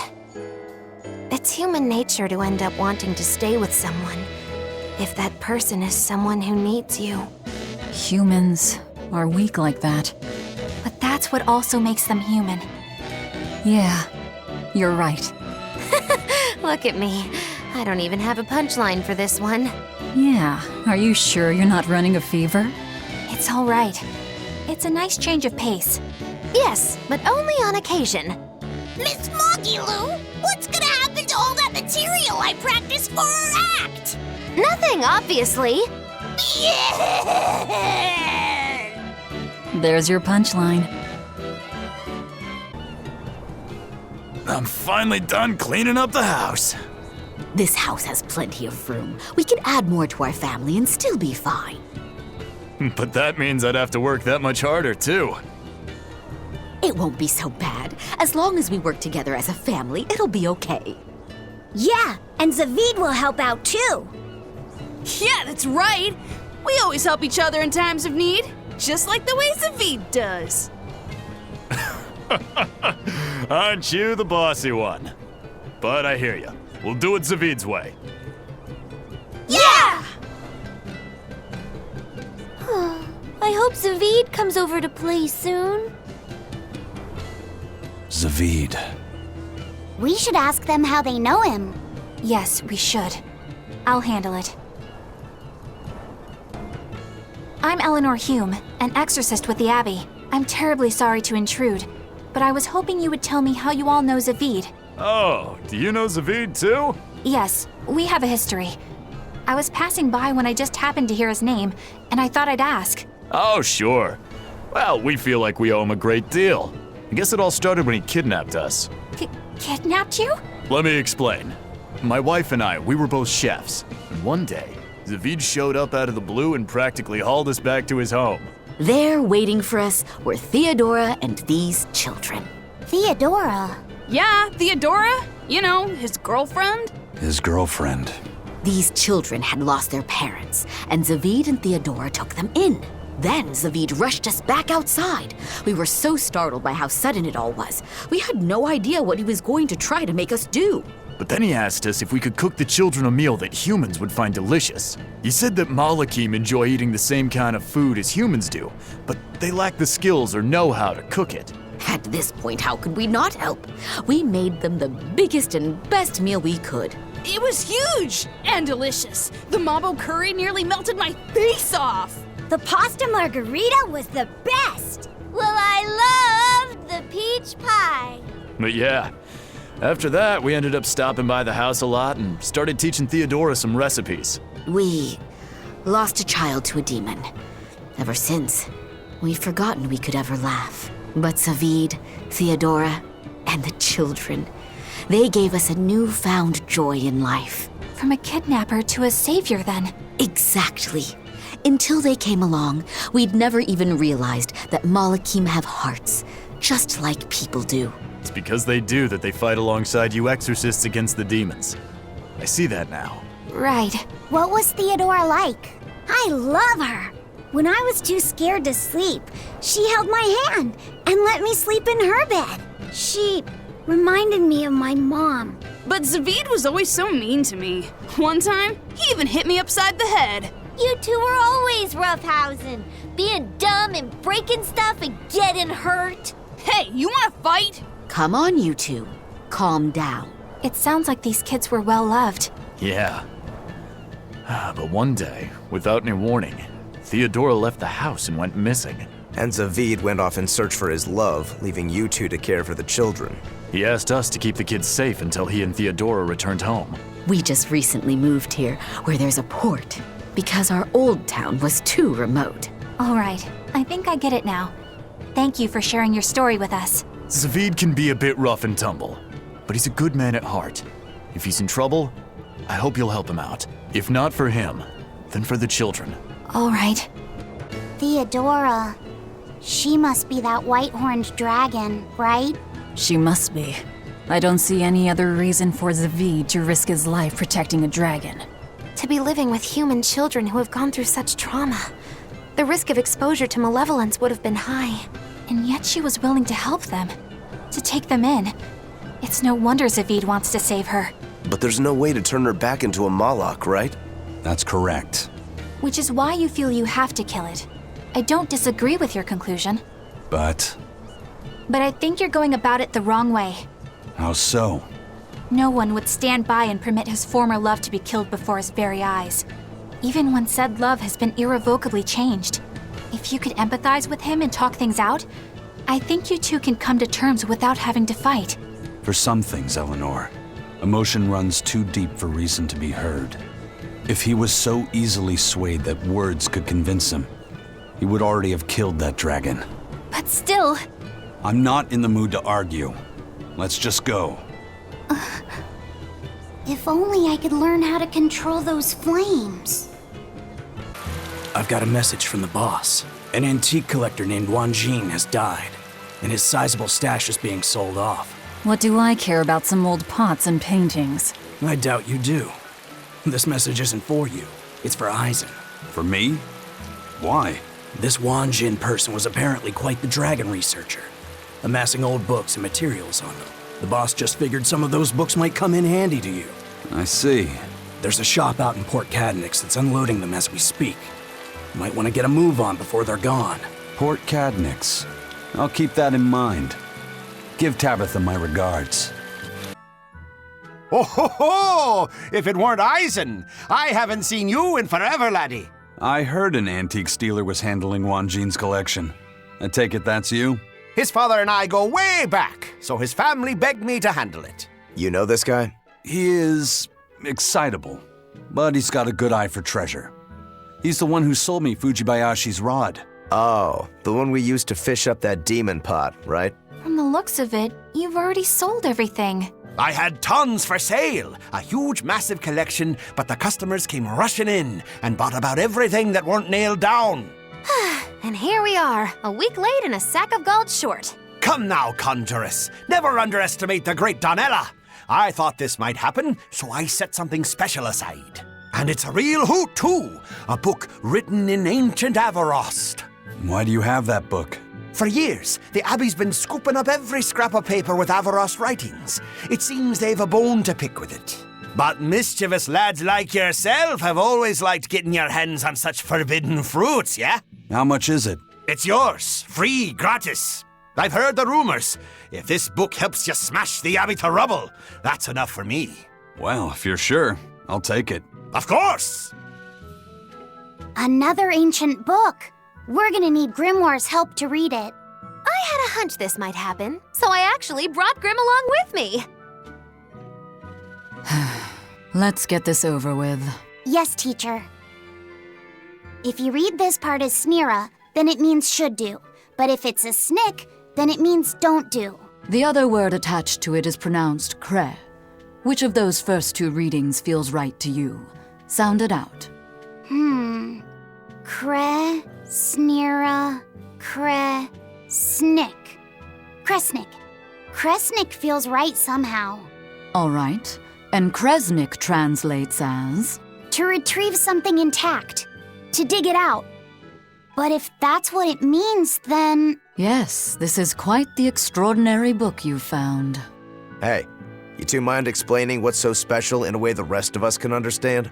It's research about dragons and Malachim, written long ago by someone trying to figure out how to change a dragon back into a Malach. They can be changed back?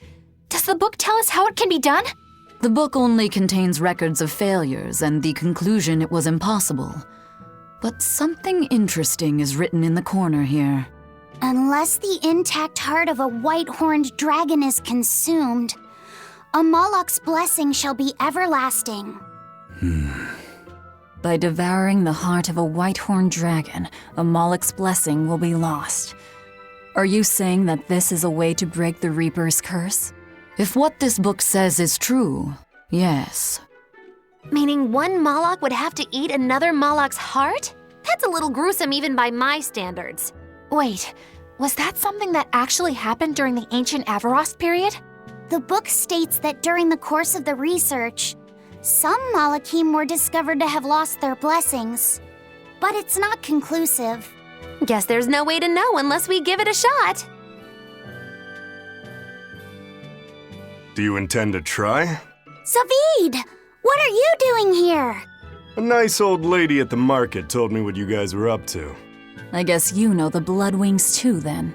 Oh, you know, the ladies just can't keep away from a good man like me. Young and old. They just love me. Huh. Not a chance. You guys don't know how to take a joke, do you? Well, some things aren't a joking matter. You gonna try and kill her? And what if I do? You won't. I'll stop you.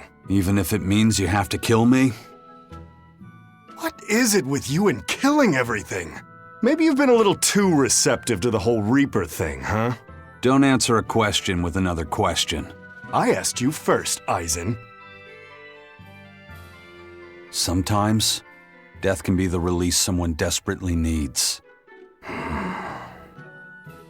I will kill that white-horned dragon.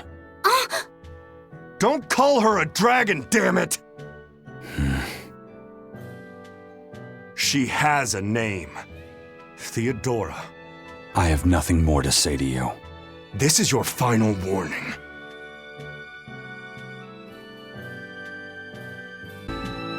Who would ever guess that devouring a dragon heart could lift the Reaper's curse?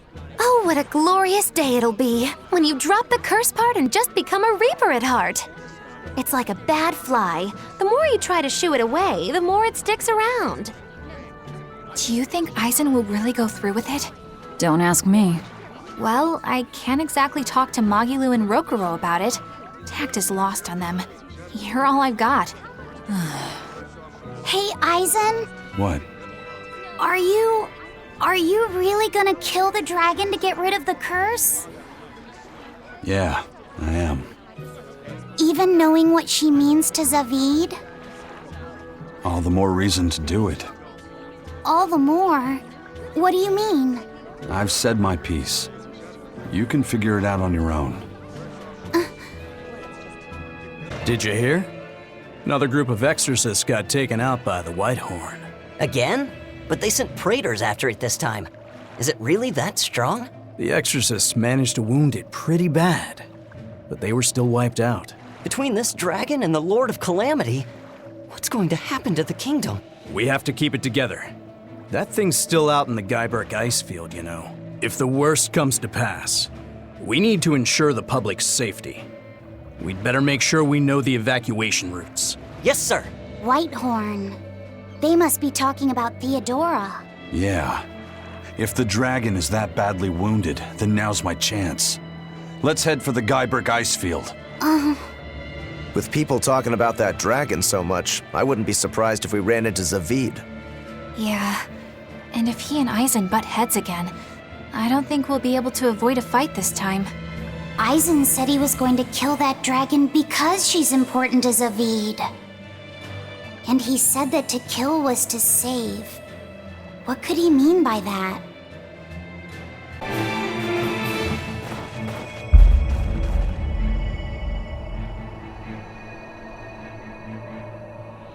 She's hurt, just like they said. Is this really how you mean to lift your curse? I'm not the cursed one. I'm game. Let's go.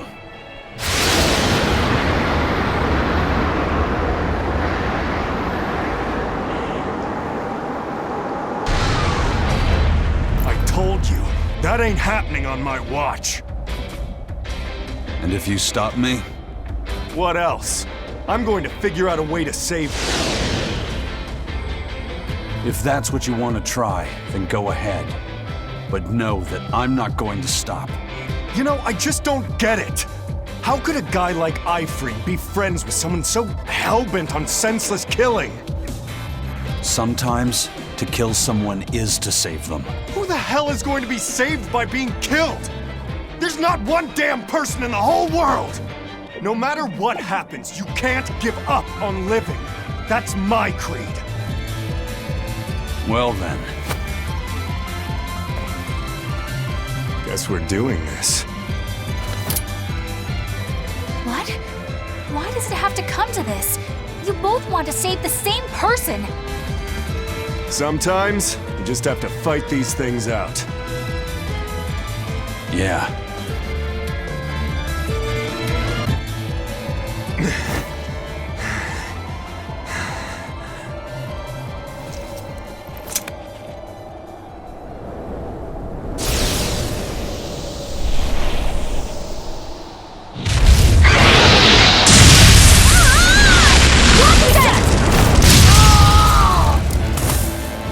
She's still a threat. You got that right! Don't even try it!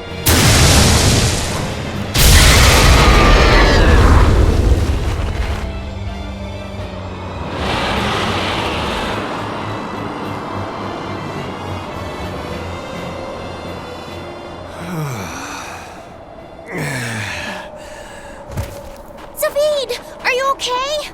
Yeah, I'm not dead yet, at least. Thank you for saving me. I should be thanking you. I'm just glad you're not hurt. Me?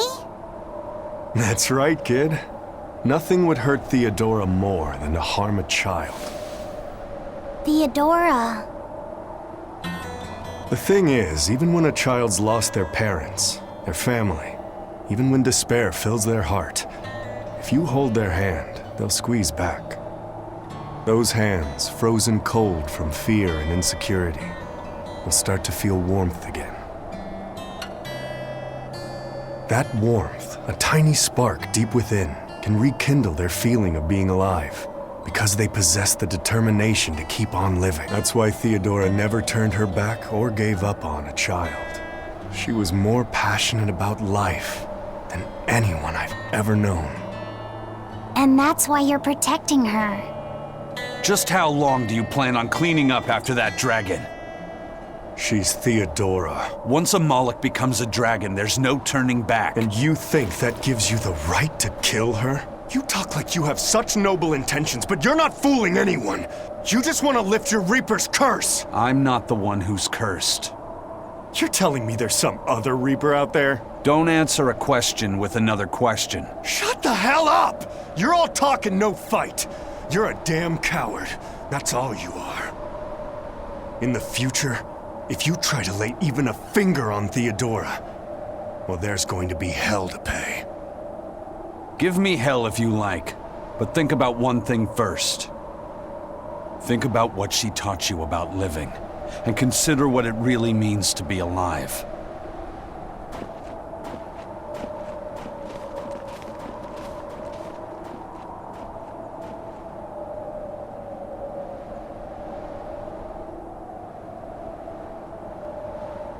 Why does it have to be like this?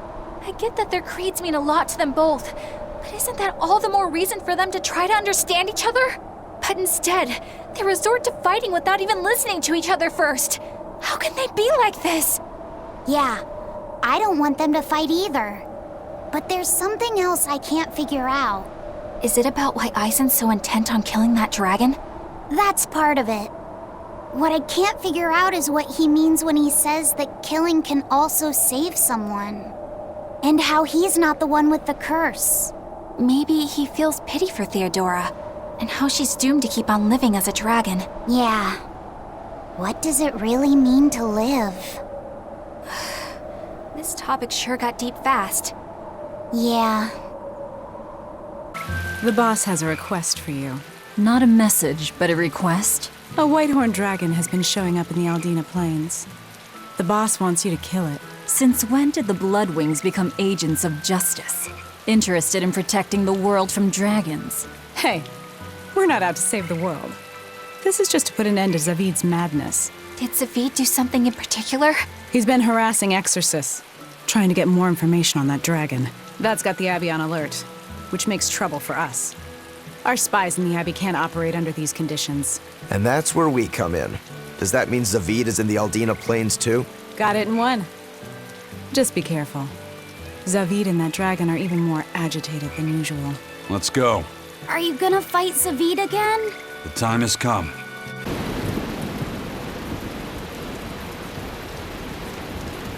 Look! It's Zavid and the dragon!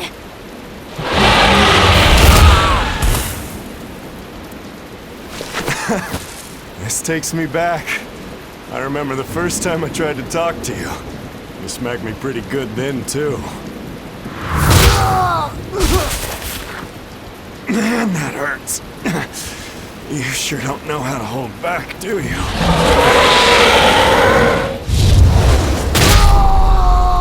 Zavid! Aizen, why? Just watch. What? So, you're just waiting for me to die so you can help yourself to her heart. Is that it? Sorry, but that's not happening. I'm not dying here, and I won't let you kill her. I'll decide what I do, Zavid.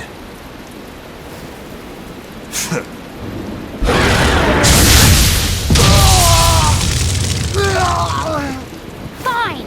Then I'm deciding to help Zavid, no matter what you tell me, Aizen. Zavid! This dragon wouldn't hesitate to attack a child, or the man who risks his own life to protect it. Tell me, Zavid, who is this whitehorn dragon? You said that your creed was to never give up on living, no matter what may happen. If you really believe that, would you say that you're living right now?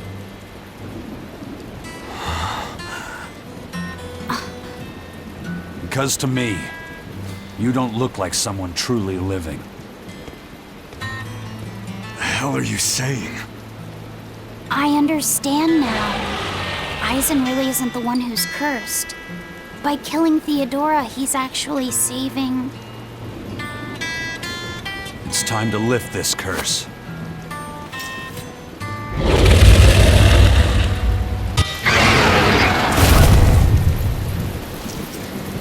Stay back. Get away from her! If you kill her, if you kill Theodora, I'll never forgive you, Aizen! I know.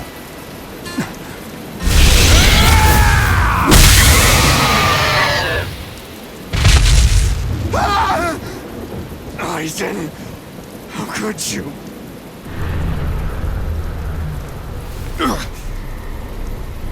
What? Malevolence? Aizen! Stay back!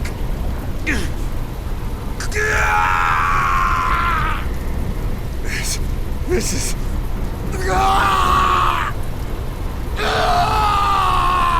Aizen! Zavid! No! It'll get you too! But Velvet, just look at them! Ah!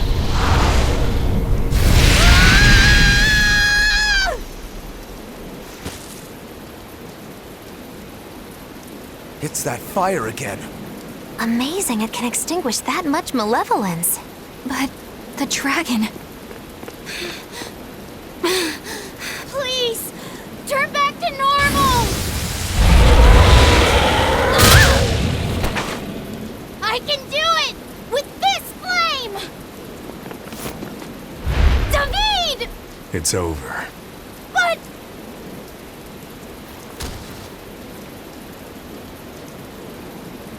Thank you.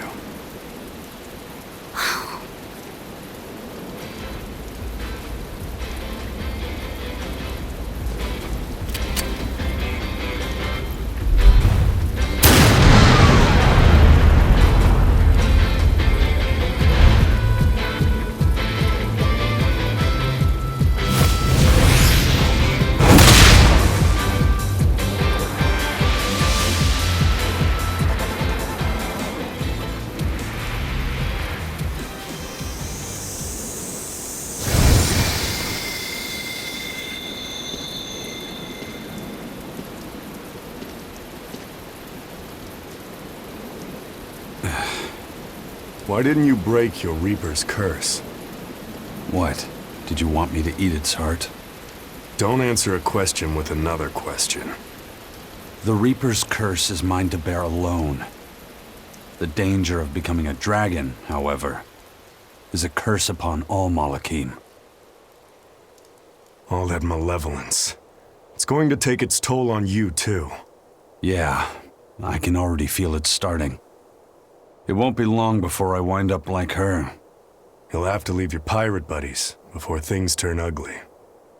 I'm the first mate on Ifrid's ship, so to be honest, it's probably just as well. I'd rather end up a dragon than have this curse hijack my ship and my life anymore.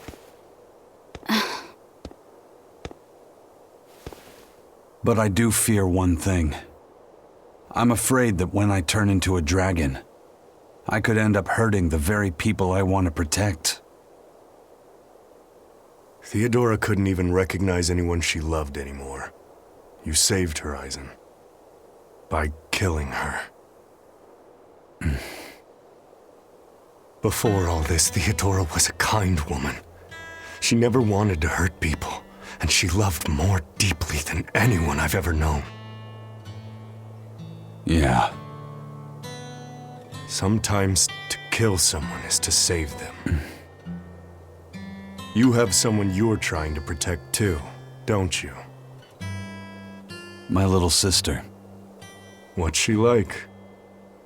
She's like an early blooming flower. Wise for her age. She's got it all together. Sometimes has to treat me like I'm the kid. She cries too easily, but deep down, she's so strong. Sounds like someone I'd like to get to know better. Who knows? Maybe I'll even marry her. Zavid! Don't you worry. I won't make a move until I've killed you. Zavid, what are you saying? Consider it revenge for Theodora. I'll be the one who finally puts you out of your misery. But I'll only kill you once you've stopped being yourself. Only then. You sure? Yeah. I swear by my true name, Filk Zadea, Zavid the Oathkeeper.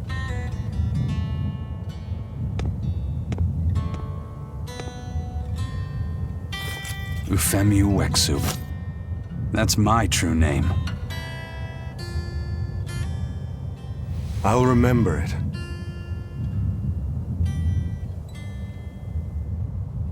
Is there really no other way? There must be something besides turning into a dragon or getting yourself killed, right? In the end, what matters isn't whether we get killed or not. It's whether we can take control over the direction of our own lives. That's what it means to really be alive. That sounds sad. And hard. But I understand. And I'm going to live life in my own way, too. Well then, I hope we'll see each other again. Where are you going? Wherever the wind takes me.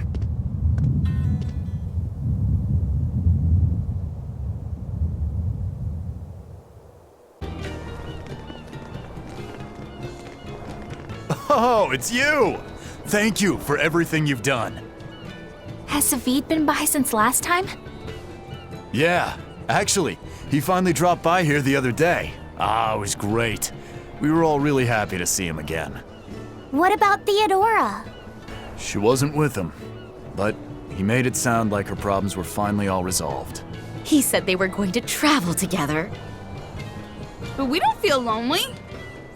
Yeah, he said no matter how far apart we are, we'll always be together in our hearts, and they'll never forget us. He told us that we all share a strong bond, and it's all because... Because that's Savid's way, right? Nuh-uh. It's because that's our family's way. All of us. And it's a wonderful way to be. Yeah, that's what I think too. Zvid told us that because he has family here, because he has somewhere to come home to, he'll be able to travel with an easy heart. And he left us with a huge pile of money. We told him we didn't know what to do with it all, and he just laughed. He said we could use the money to grow our family even more. If you ever see Zavid on your travels, please give him a message. Tell him you'll always have a home here. Of course. We'll make sure to pass it on to him. See ya!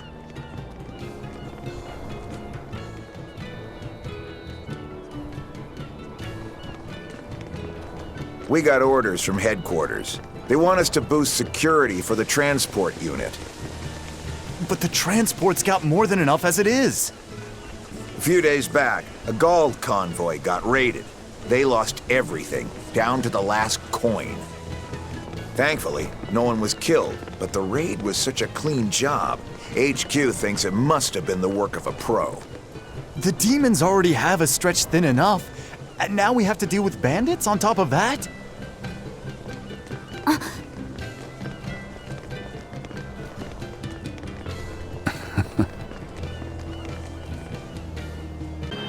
I take it you're a Bloodwing. Do you have something for me? Yeah, I've got something I think you'll like. I heard a treasure chest washed up on the rocks of Manon. And get this, nobody can open it. A treasure chest that won't open? If it won't open, why doesn't anyone just smash it apart? The Abbey's throne, who knows how many praetors at it. And not only can they not open it, they can't even budge it. Ooh, now you're talking my language. It might be treasure from the far continent. Do you know something about it, Eisen? Hush. I don't see why I should care about it. Thanks anyway. What was that about, Eisen? You know something about that treasure chest, don't you?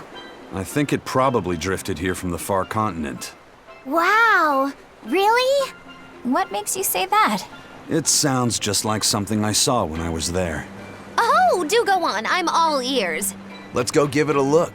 If we really can't get it to open, I'll cut right through it. That won't be necessary. I know how to open it. In fact, Eifried was the one who figured it out. Now I get it. Is that where he found... Yeah, that's where he found Siegfried. If that's true, I'd hate to let the Abbey or the Bloodwings get their hands on whatever's inside. Off to Manon we go. Is that the treasure chest from the far continent?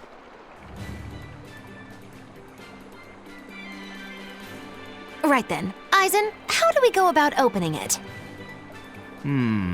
I'd still be happy to cut it open, you know. Don't. You'll probably end up cutting what's inside. There's a password. It means wealth in the language of the far continent. Von Eltia. It opened! What? That's all it took? Talk about anticlimactic. I didn't know the ship's name came from the far continent. Yeah. An engineer who helped design the ship was familiar with technology from there. He probably supplied the name. And by that bizarre twist of fate, Siegfried came into Eifried's hands. So what's inside? Anything interesting? It's a book. Ugh, that's so lame. You're killing me here. It's really old, but it's written in a language I can read. It's titled Research Notes on Siegfried and Its Special Abilities. Wait, so it's like a manual for using Siegfried? Yeah. Some of it's missing, but I'm pretty sure. Another twist of fate! Fee, keep going. Let's hear more. Believed to be a relic from the Avarost period, Siegfried utilizes an embedded formula to enable its wielder to manipulate mana.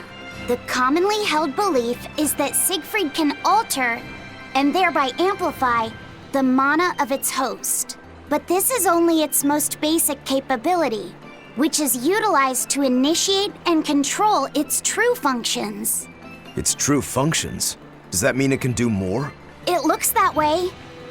Our analysis suggests that Siegfried was originally created as a specialized anti-dragon weapon. Oh my, the plot thickens. To that end, Siegfried can fire volitional bullets that bestow certain special effects upon its targets. These bullets, made from crystallized mana, can cause disabilities depending on the intent with which they have been imbued. Known bullet varieties include one that can sever power links, and one capable of temporarily blocking out the influence of malevolence. Bullets that block malevolence, huh? Does it say where these bullets are? No. Sorry, the rest is too worn to read. That's all right. We can't be sure if it's true or not, but it sounds plausible at least. Eisen, how about we go looking for those bullets? No, I have no need for them. But if you had them, you could... I have other things I need to worry about. And anyway, Siegfried belongs to Zavid now. Laphicet, next time you see him, I want you to tell him what you read. Are you sure? Please. I have a feeling he'll track those bullets down, even if he has to cross the whole world looking for them. All right, I'll tell him. I promise. Lo, is this another twist of fate in the making? But how, oh how will it turn out? Can't you be serious just once in your life? I think she's just saying Eisen's doing the right thing, in her own weird way. And it's true that nobody knows what the future holds. That's for sure. And I like it that way. Do you really mean that? I do. It would be pretty boring to know everything that's coming, don't you think? That's fair. Another hunting team sent to Hexen Isle was wiped out. Maybe we really are in over our heads. Quit your whining. If we don't take out that dragon, we'll never get into the Calyx. We're operating under the direct order of Lord Artorius himself. But how can we hope to complete our mission without Lord Shigure and the other legates? There's a dragon on Hexen Isle? Perhaps the one that was caught in the Calyx got loose? I don't think so. It sounds like the one we fought some time ago. It has to be Silva. Rein it in, kiddo. That dragon is bad news. I rather like not being a smear on the ground or a slowly dissolving mass inside a dragon's digestive tract. We'd best leave it be. What? Do you feel obligated to help him? Not exactly. Even when we were together, we never talked. I mean, we didn't have any feelings or free thought. We were just there.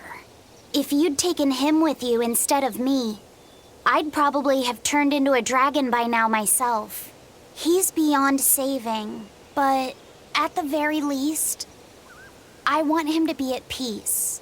It's your funeral. I'll stick around to clean up what's left. I'll go too. Me too. I'm in. Everyone deserves closure. Oh, to be young and fearless. You do realize if we lose, there won't even be any dental records left to identify us by? Looks like he's recovered all right. Oh, come on! Give us a break already! I bet even Inominat couldn't stop this thing! Then this'll be the perfect warm-up. Am I just imagining things? Or does he look like he's even stronger? It isn't your imagination. It looks like he's absorbing the malevolence from all around the Calyx. There's still time to run if you want to. This dragon is no joke. I'm sorry, Silva. I used you so I could escape. But this time, I won't run away.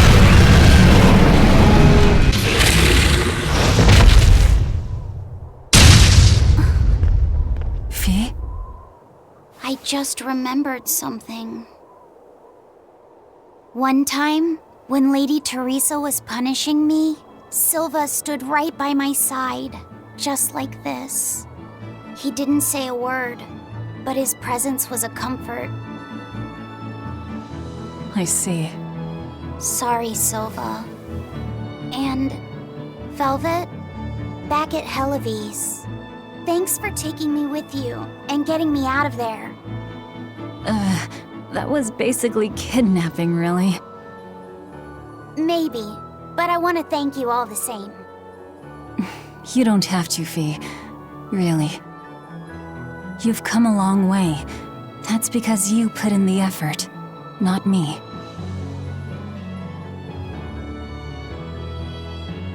The sensation. Is the Calyx still functional? Well, seems we're done here.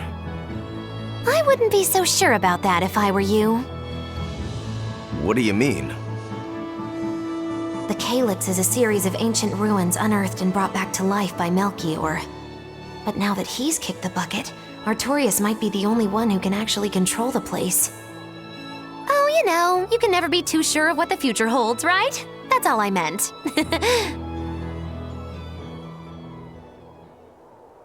This Nordal. It looks a lot like Grimoire and Bienfu, but there's something different about it that I can't quite put my finger on. I agree. Those two are positively gloomy, but this doll seems calming, yet glamorous too. Like I said, a quiet radiance. Yeah.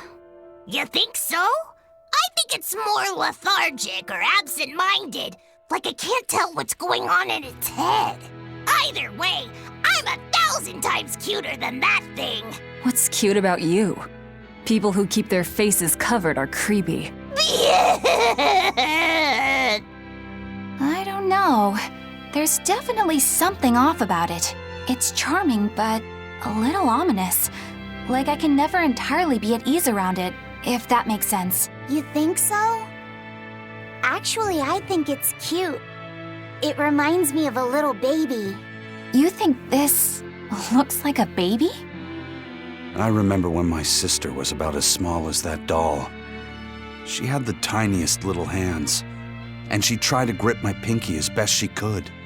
Really? I'd take my pinky with her fingers wrapped around it and poke her cheek, and she'd just be all smiles. I swore to myself I'd always do whatever I could to protect her. Once she got a little older and started fixing meals, lots of weird things began to happen around us. Wherever we went, she was in danger. Demons attacked us. A dragon tried to kidnap her. That's when I first realized what it was that I carried. That the cause of all my sister's pain was my blessing, my Reaper's curse. So, you left her behind and went on your search for a way to break the curse. Right. And that's when I met Eifried. It was from him that I first heard about the Nordals. He thought the stories about them were all just baseless rumors. I guess we'll never know for sure unless we gather them all. But What is it? I think something good will happen once they're all together. Why do you say that? Well, because we found this doll, you shared some of your past with us. That makes me kinda happy. So I think we should get the other 3, so more happy stuff happens. Hard to argue with you there. Turtles! Turtles! Boil oysters in the cloisters! Oh, got another letter for you, Eisen. Okay. Maybe it's from your sister this time. You want to read it? Me? Please allow me. Now then.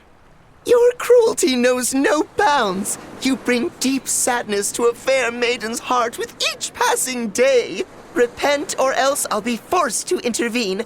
This is your final warning. And that's it. Wow, this person sounds really mad.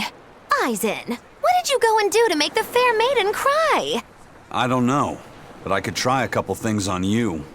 Ooh, excuse me if I forget to be scared. The letter mentions a fair maiden. Do you think it refers to your sister? What? Oh, you could be onto something. She must be lonely so far away from her brother. It sounded like she's pretty fond of you. Are you suggesting that Eisen's sister wrote these letters? I mean, they're certainly unusual, but... My sister wouldn't write something like this. Then maybe it's someone who's spending a lot of time around her. Like, a man whose shoulder she cries on. Damnation, Magilu! My sister doesn't have any guy clinging onto her! Do you know something I don't? Prove it! Bring him here right now! Calm down, Eisen. No one's saying that. But if you're really that worried, why don't you go see her? Have you not done that since you left? I did go back once, a long time ago. But as soon as I showed up, a crowd started to gather. Overcome by malevolence, they turned into demons and attacked my sister then and there. Do you think it's your fault that happened? What do you think? I'd moved us to a safe place, low in malevolence and high up a rugged mountainside. So much for coincidence. I haven't gone back to see her since. Changing topics. I know I said these Nordals were a little off, but I think I'm starting to see that as part of their appeal. Huh? My point is, no matter how odd it might be, any gift could make a girl happy if it's given from the heart. Sorry, you can't have one. That's 3 Nordals collected, and 1 to go. Right. Usually that turtle shows up right about now. What gives? Turtles, loiters, embroiders? You mean, the Turtles is late because he's taking too much time getting a new design for his robe? I knew you could follow along, my dear little oyster. Should we wait for him a bit longer? I'm sure your sister's reply has to be arriving soon. I don't write her those letters expecting to get a reply. They're more like an apology for not coming home to see her. But you can't go home because of the Reaper's curse, right? So why do you need to send letters and gifts? Soon after I left, my sister wrote me a letter. She said, I don't care if it's dangerous. I want to be with you. Maybe the old me, once I realized there was no fixing this curse, would have gone home prepared to do everything in my power to protect her. But I'm not the old me. Haven't been since I met Eifried and his crew. I understand. You found your place on that ship. Even if you lifted the curse, you wouldn't move back home. Do you think your sister knows that? I haven't told her directly, but I'm sure she's realized it. She's smart, and she's empathetic. That's why she never sends me a reply. You mean because she respects that you've chosen your way of life? That's probably how she sees it, yes. But understanding does not preclude loneliness. I think she doesn't reply as a way of showing that she disapproves. And you keep on sending those letters by way of atonement. I don't think it's anything so noble as that, but sure. You're probably not too far off the mark. A brother writing letters knowing he'll never get a reply. And a sister waiting for a brother she knows will never come home. You two make it so damn complicated. Just talk it out face to face and make up already. It's not that hard. At least the person you care about is still alive. Velvet. Are we done here? Let's go. At last, the Nordal set is complete! Hooray! Go us! Turtles! turtles! Just in time for the winter circles. Your detective skills truly put mine to shame. It wouldn't have taken so much time and effort if you'd been willing to help us look.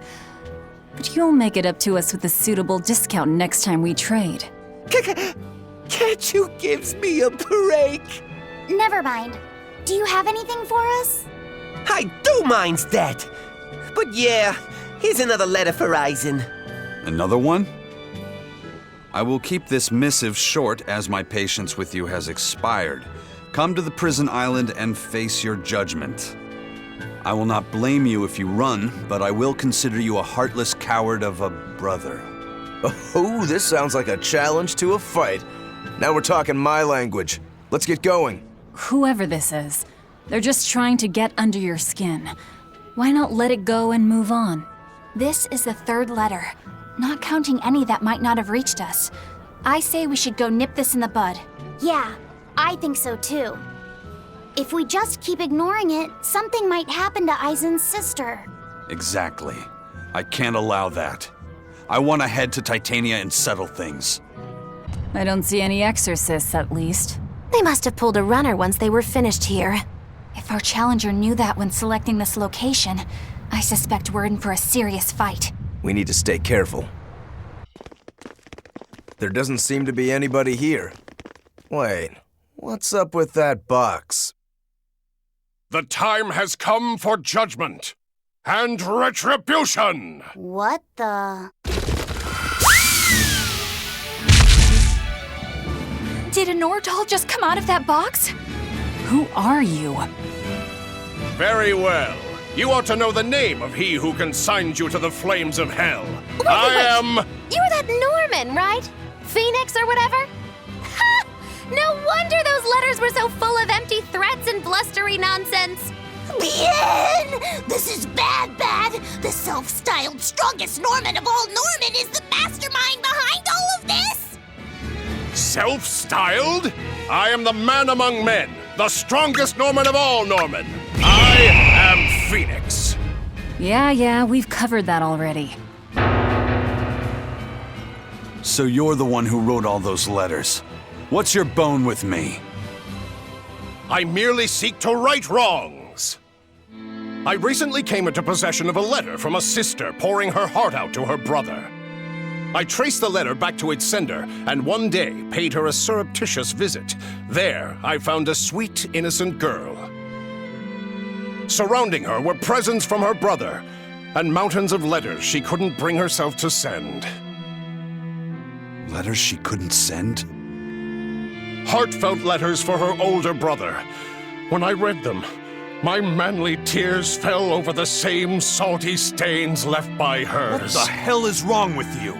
Who reads someone else's letter and then decides to break into their room? I acknowledge that I am partly in the wrong. But for all that is righteous, I cannot condone you. I do this for your sister, clasping her hands in well-worn gloves as she sends prayers for her brother's safety across the wide blue sea. Enough of this nonsense. What is it that you want?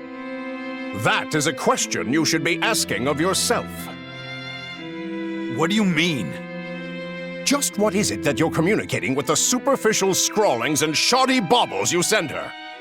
He's trying to atone... Don't be absurd! Which is the real you? The considerate brother who worries for his sister? Or the man who consorts with low-life scum and pirates? Why can you not at least be honest with her, pirate? She is your sister. Why can you not tell her of the life you've chosen to lead? Do you think her too weak-willed to forgive your decision? Is that what your beloved sister is to you? I don't have to take this from you! Fine then. Show me your power. You asked for it! Then it's settled. If I win, you will go visit your sister immediately. But if I lose, I will obey your every command. You weren't lying when you said you were the strongest. No kidding. Strong or not, you picked a fight with the Reaper. Time to pay the price. Wait, Eisen! What are you...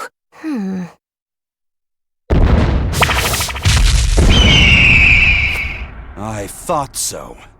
That's why you're called the Phoenix, isn't it? Your blessing has the exact opposite effect as my curse. So you finally noticed. So, if Phoenix has that kind of power, then couldn't he protect your sister? I admit defeat. I await your command. No. Why not? I believe we should each steer our own ships through life's waters. I know that the life I've chosen is a selfish one. And I know that it leaves my sister lonely and sad. But it's also the only way I know how to live.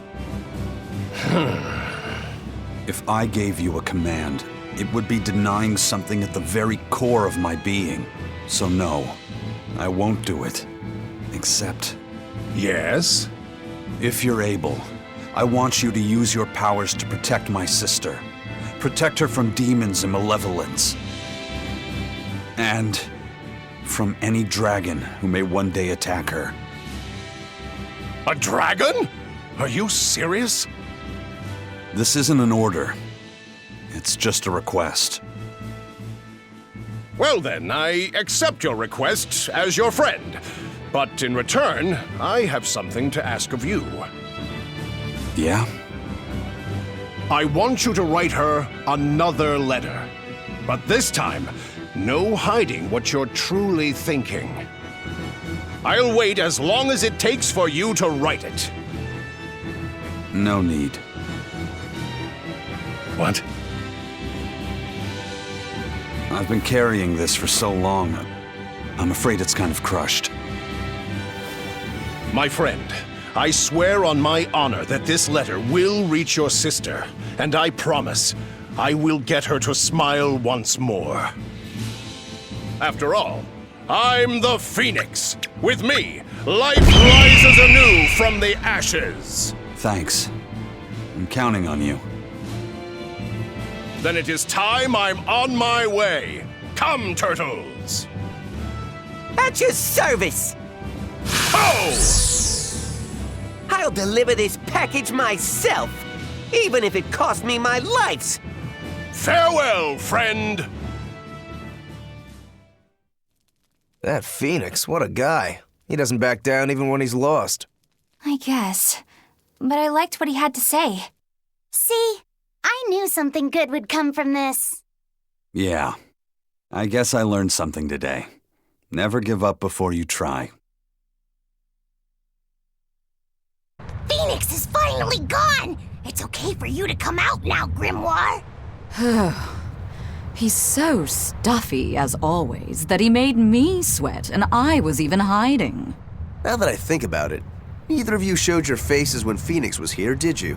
Why wouldn't you two want to see a fellow Norman? I guess that asks for an explanation. All right, I think I can tell you now anyway. Broadly speaking, Norman fall into two different categories. Dog Norman and cat Norman. The ones who like to be around humans, like Phoenix, are your dog types. The ones who prefer to stick around objects and places are the cat types. I've heard people say that dogs get attached to the human and cats get attached to the home. So, since Magilus relied on you a lot over the years, does that make you a dog, Norman? No, not really.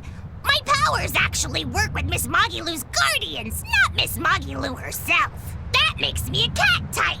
Though actually, considering how I serve a witch, I'd be a cat type either way.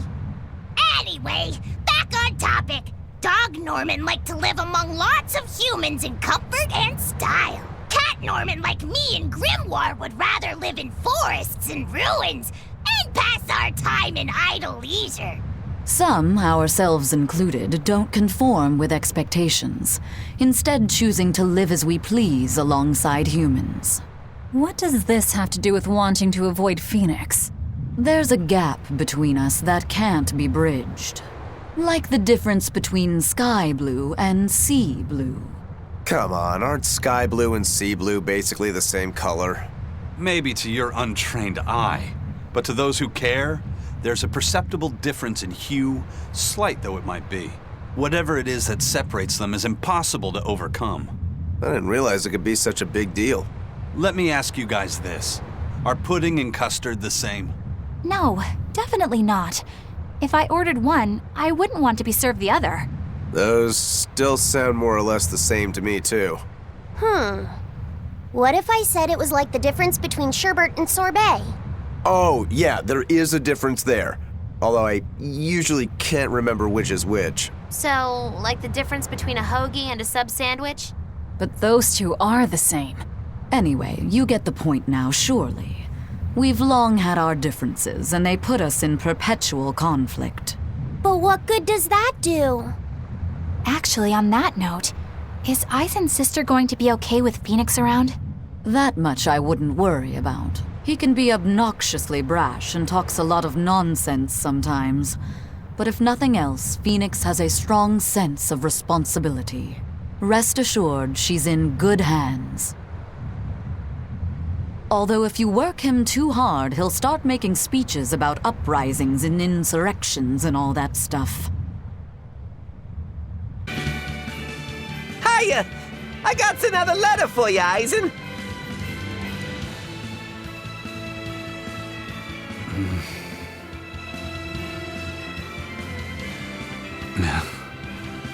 Hey, are you okay?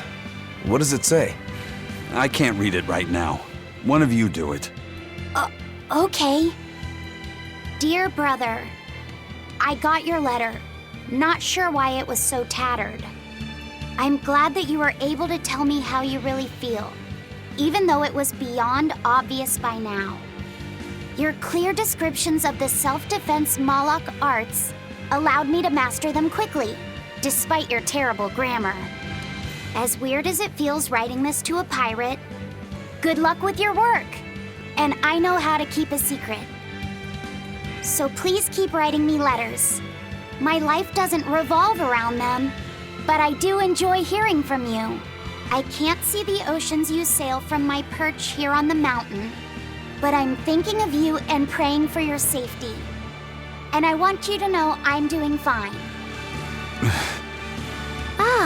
Looks like she's just as roundabout and stubborn as her brother. It must run in the family. There's more. P.S. Thanks for the Nordals. They're not really all that cute, but I guess I like them a little bit. But ever since I got that last one, I hear this voice at night telling me I should write you and be here for you when you need to vent. It's actually rather annoying, but since the doll is a gift from you, I'll make a special exception for it. That's all. Sounds like she's really got it together. You know, I don't think we ever asked you her name. Edna. That's a pretty name. Glad you think so. I'm the one who named her. Whenever I hear Magilu's name, I can't help but think of Magilanica. Magilanica? Who's that? Oh, she's just a girl who worked as part of the freak show. Talked to spirits nobody else could see. That's her, all right. She had many mysterious powers, like moving things without touching them and divining where people would find lost objects. For a time, people called her the Little Witch. She was pretty popular. Thanks to her, the rest of the troupe took in plenty of cash, or so I hear. Yeah, but eventually they took it too far, and the kingdom tried them for heresy. I hear Magilanica was subjected to really brutal torture. True fact. Everyone knows this story. Well, I've never heard it. That's not too surprising. It all took place when I was a young woman myself. Remind me, Magilu. How old are you again? What? How old would you say I am? Well, from your reaction, I can at least tell you're not my age. Every time this time of year comes around, I can't help but think back on that terrible accident. Can you tell us about it? This was all quite a long time ago, but a carriage transporting suspects to a heresy trial fell down a ravine. I was the one who first found them, and let me tell you, it was a nasty sight. Oh, right. I remember hearing about this. Well, these were people who'd made a killing running dodgy shows, so their luck might have just caught up with them. Did anybody survive? Apparently not, but I heard there was one body they never found. Right. She was a girl they'd made a part of their show. I heard they really abused her and forced her to work for them. I hope she managed to escape, but I don't know. There were rumors that a strange spirit saved her life, as if anyone could believe a story like that. Yeah, I heard that too. But the crash happened in the deep mountainside wilderness. It's much more likely that she was eaten by a beast. I'm surprised you know so much about it. It happened when I was still young. Exactly how old are you, Magilu? As old as my tongue and a little older than my teeth. From your reaction, I can at least tell you're not my age. Magilu's real name is Magilanica, isn't it? Yes, it is. She's always been so distant. Distant? What makes you say that? She's always had strong resonance and was able to see us Malakim from the day she was born. But her family thought her powers were creepy, and they abandoned her while she was still just an infant. That's terrible. So she got picked up by that crooked troupe that put her in their freak show. Yeah, that was when when I got caught up in her life. It's hard to imagine how painful it must have been.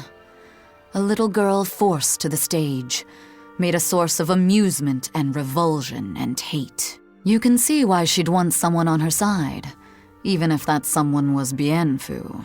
Hey! But she managed to get away, right? After the accident? Well, that accident was set up by Lord Melchior. What? Is it so hard to believe? Melchior was looking for someone he could shape into becoming his worthy successor, so he made sure she survived the wreck. He probably justified it as saving the world. Tell me, Grimoire, what's your connection with Melchior? I don't really have one. I knew the former head of the Exorcists a little, but I stayed out of his way. He never talked about personal matters. At least not while he was sober. As I recall, Magilu trained under Melchior and rose as far up the ranks as Legate. That's right! She worked really, really hard to get there, too. Magilanica Lou Maven. When Melchior adopted her and gave her his last name, that was the first time she really felt that she had a home. When she lost that name, she was devastated. She failed Lord Melchior's last test, and he just discarded her like an unwanted toy. She was an empty shell of a person when Bienfu brought her to me. Magilu stayed with me for a little while, but then one day she left without warning. As for what happened next, well, you probably know better than I do. Yeah, I guess we do. I'd ask you to look after her, but I know how that would go. It'd have to be a pretty cold day in hell. I'm sorry I talked about your past behind your back. It wasn't my place to say. It doesn't bother me. You were talking about Magilanica, and Magilanica might as well be dead. But while we're on the subject, may I ask just one question? It wasn't failing to hold up against Melchior's art that broke your spirit, was it? It was when you realized that he no longer considered you his daughter. Who can say? I've left my life as Magilanica behind me. I'm not her anymore. I'm the evil witch Magilu who fights alongside the Lord of Calamity! Well, wherever you go, Miss Magilu, I'll follow you as long as I live! Well now, Bienfu, you think you can get away with talking about me behind my back? Huh? Why do you only care that I did it? What about the others? Yours is not to question.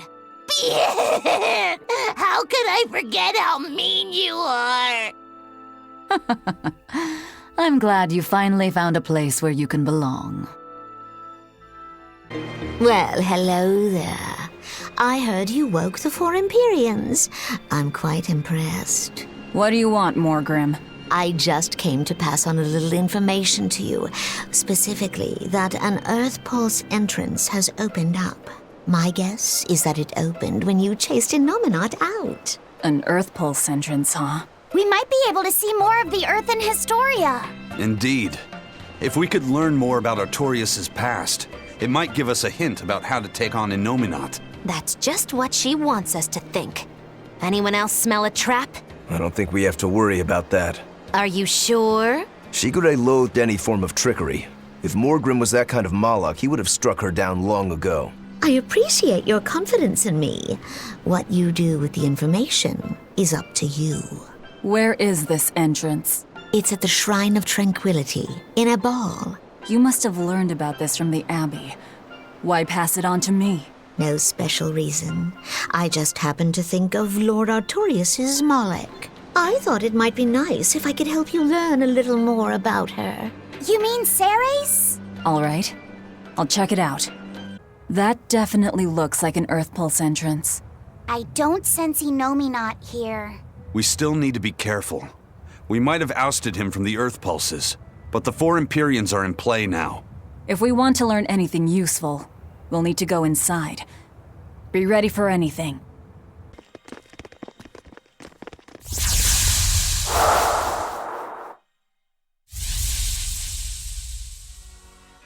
And with that, the oath is now formed. Ceres, take heed. I've now embedded a portion of the art formula within your corporeal form.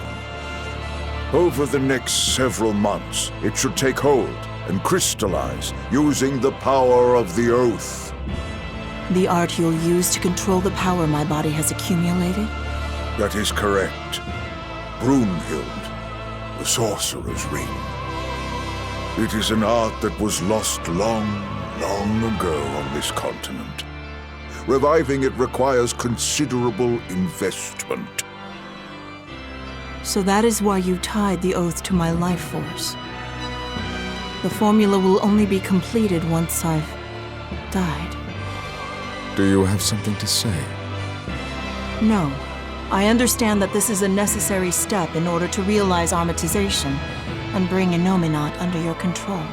And even though Siegfried possesses a similar power, Lord Melchior has yet to successfully locate the device.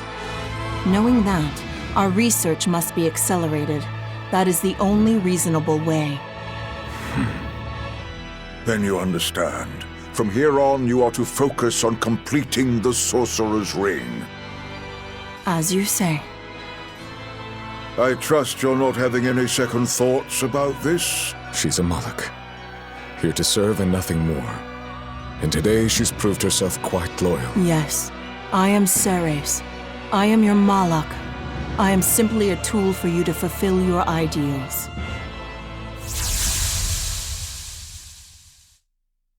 So Ceres took her oath to make armatization possible. But what a heavy price to make her pay. And Artorius did it knowing that she was his reincarnated wife. Oh, who am I to talk?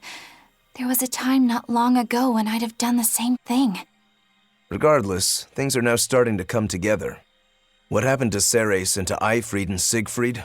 It's all related. This all occurred so Artorius could armatize with Inominat and control him. And then Velvet ended up devouring that power and making herself public enemy #1. How deliciously ironic. No, Ceres knew what was going on, and she still... But the Abbey has secured Siegfried's formula, and they're almost certainly using it to complete Inominat's Armatus. Let's keep going, Velvet. Yeah, we've come too far to turn back now. I'll see this through to the end.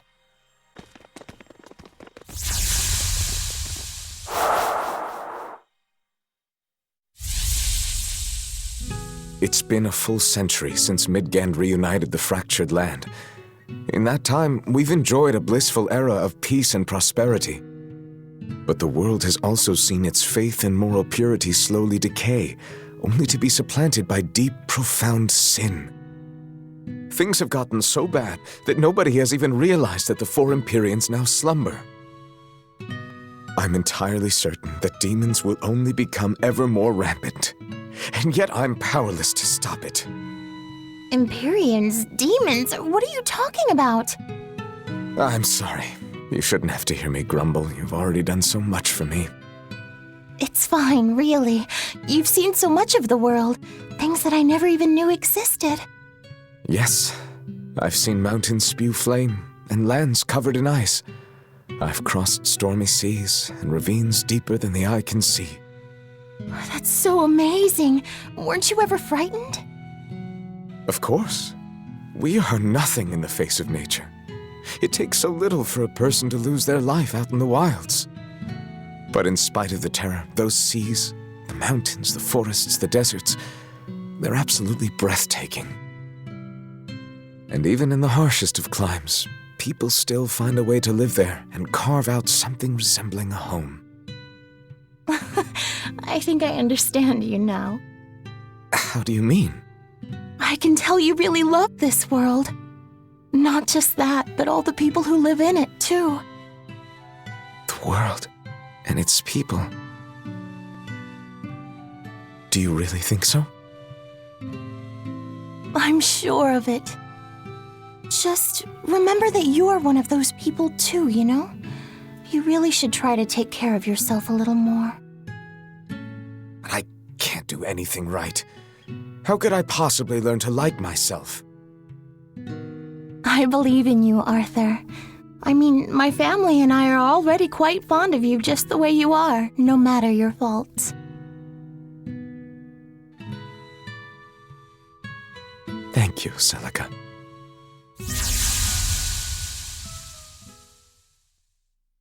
That was Velvet's sister and Artorias. That's how I remember Celica. And him, too. I see. Lord Artorias. Eleanor, I know that the exorcists believe from the bottom of their hearts that their work will save everyone. Perhaps. But that won't stop you from fighting them, will it? No, it won't. Isn't ignorance bliss? Should we really keep digging up the past like this? Velvet's never been one to pick the easy road. What's wrong, kiddo? I was just thinking, the Earthen Historia is supposed to be a vast record of world history. It could show us anything. So why does it only ever focus on events related to Velvet's life? Perhaps it's reacting to her presence. Or maybe, since this place used to be Inominat's vessel, his power is still influencing what we're seeing. If that were true, shouldn't you be able to control the Earthen Historia, kiddo? You're supposed to be part of Inominat. Think of all the juicy secrets we could dig out of the past. Oh, I'm getting pins and needles. I'm not so sure. Having that much access might be frightening. Some things aren't so fun to learn about.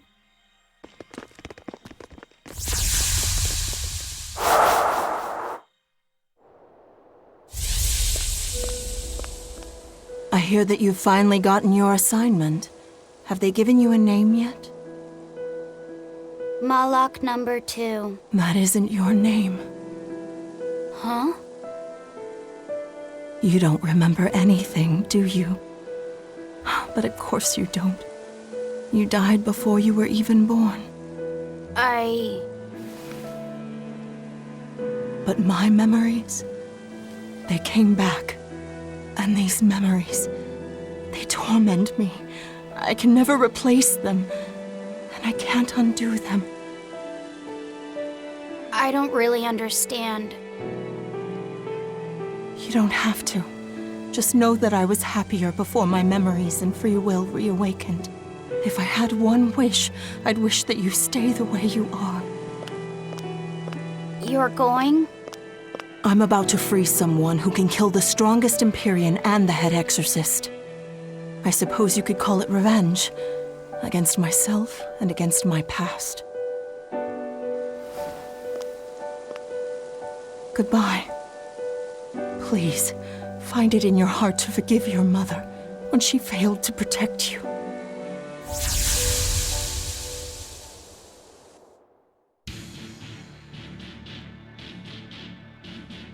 Wait, what? How'd we get here? This is the prison island! Probably by an Earth Pulse warp. I'll have to send for the Von Eltia to come get us. I guess I must have met Ceres at some point, but I don't have any memory of it happening.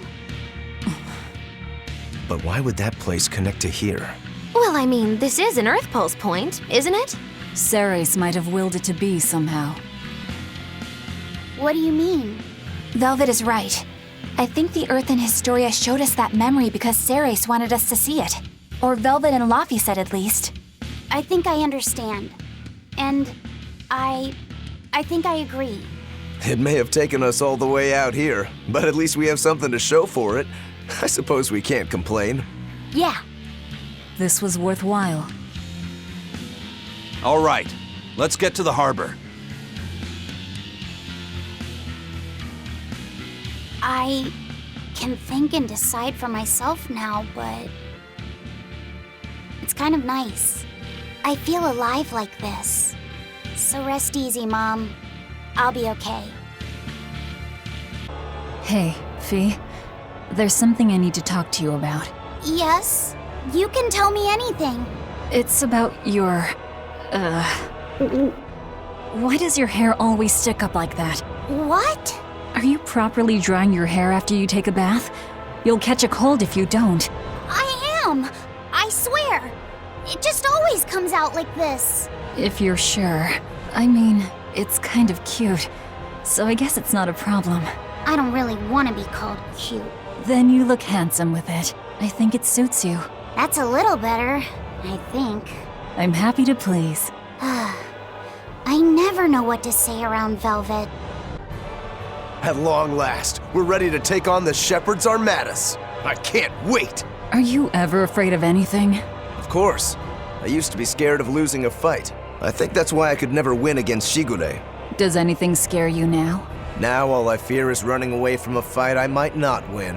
And I was able to make that change traveling with you. Really? I don't remember doing anything special. It's something I came to realize over time. But still, thanks, Velvet. I don't really know what you're talking about. And I don't need your thanks. If anything, you should be cursing me. If we lose this final battle and we all die, you'll get no apology from me. I need an apology as much as you need my thanks. Death comes for everyone. What's important is that I choose how I live in the meantime. That's how I am. Yeah, that's how you've always been. Damn right. And that's how I'll always be. It's almost time, isn't it? If you keep being so nervous, you'll make mistakes at the worst possible time. You can't just tell me not to be nervous before our biggest battle. How else am I supposed to feel? You're always so serious. I can't help it. That's just how I am. Yeah, you never change. I have so changed. I was once the Abbey's loyal exorcist, and now I'm about to take on the Shepherd himself, and an Empyrean. That isn't what I meant. I know. I just needed to say my piece. After all, I'm an awfully serious woman. We're lucky to have you, Eleanor. I'm not sure it's right for the Lord of Calamity to be showing gratitude to an exorcist. Hey, what good is being the Lord of Calamity if I can't speak my mind? If you want to run, now's the time. Are you kidding? I've never felt so alive! You know, when we first met, I never would have expected you to stick around this long. Nor would I. It's a funny old world, isn't it? Not one time in 100 do things turn out how you think they will. We push on through the trials and tribulations of each and every day. We suffer through hardships and failure. We lose the ones we love. And then we die. Do you think we were born into this world to suffer? What I do know is that if success was guaranteed, we'd never get anything done. Uncertainty is what spurs us onward. Forward we move, if only by one step at a time, towards somewhere different than here. Through sadness and anger and joy alike. Life is all about that journey. Are you feeling okay, Magulu? You're actually giving me sound advice for once. Life's not all horribleness. We shouldn't be so quick to lay down and die. Aizen, how are you holding up? I'm fine. Why the sudden interest? Aren't you feeling any effects from all the malevolence? What? Is that what has you worried? It's a valid concern. I can't let it bother me. I've got more important reasons to stick around. You've resigned yourself to becoming a dragon one day, haven't you? Yeah. I've long since come to terms with my fate. Whether it comes 100 years from now, or mere moments. You might even turn during our fight with the Shepherd. I might. And if that happens? You do what you have to, Velvet. I know there's nothing you guys can't handle. Right. And we will get it done. I promise you. Then you have nothing to worry about. Go in swinging, and the rest will sort itself out. I'm glad we were able to join forces with you and Ifrit's pirates. You and I are just two ships who happen to share the same course. Then I'll thank the seas and the wind for carrying the Reaper into our path.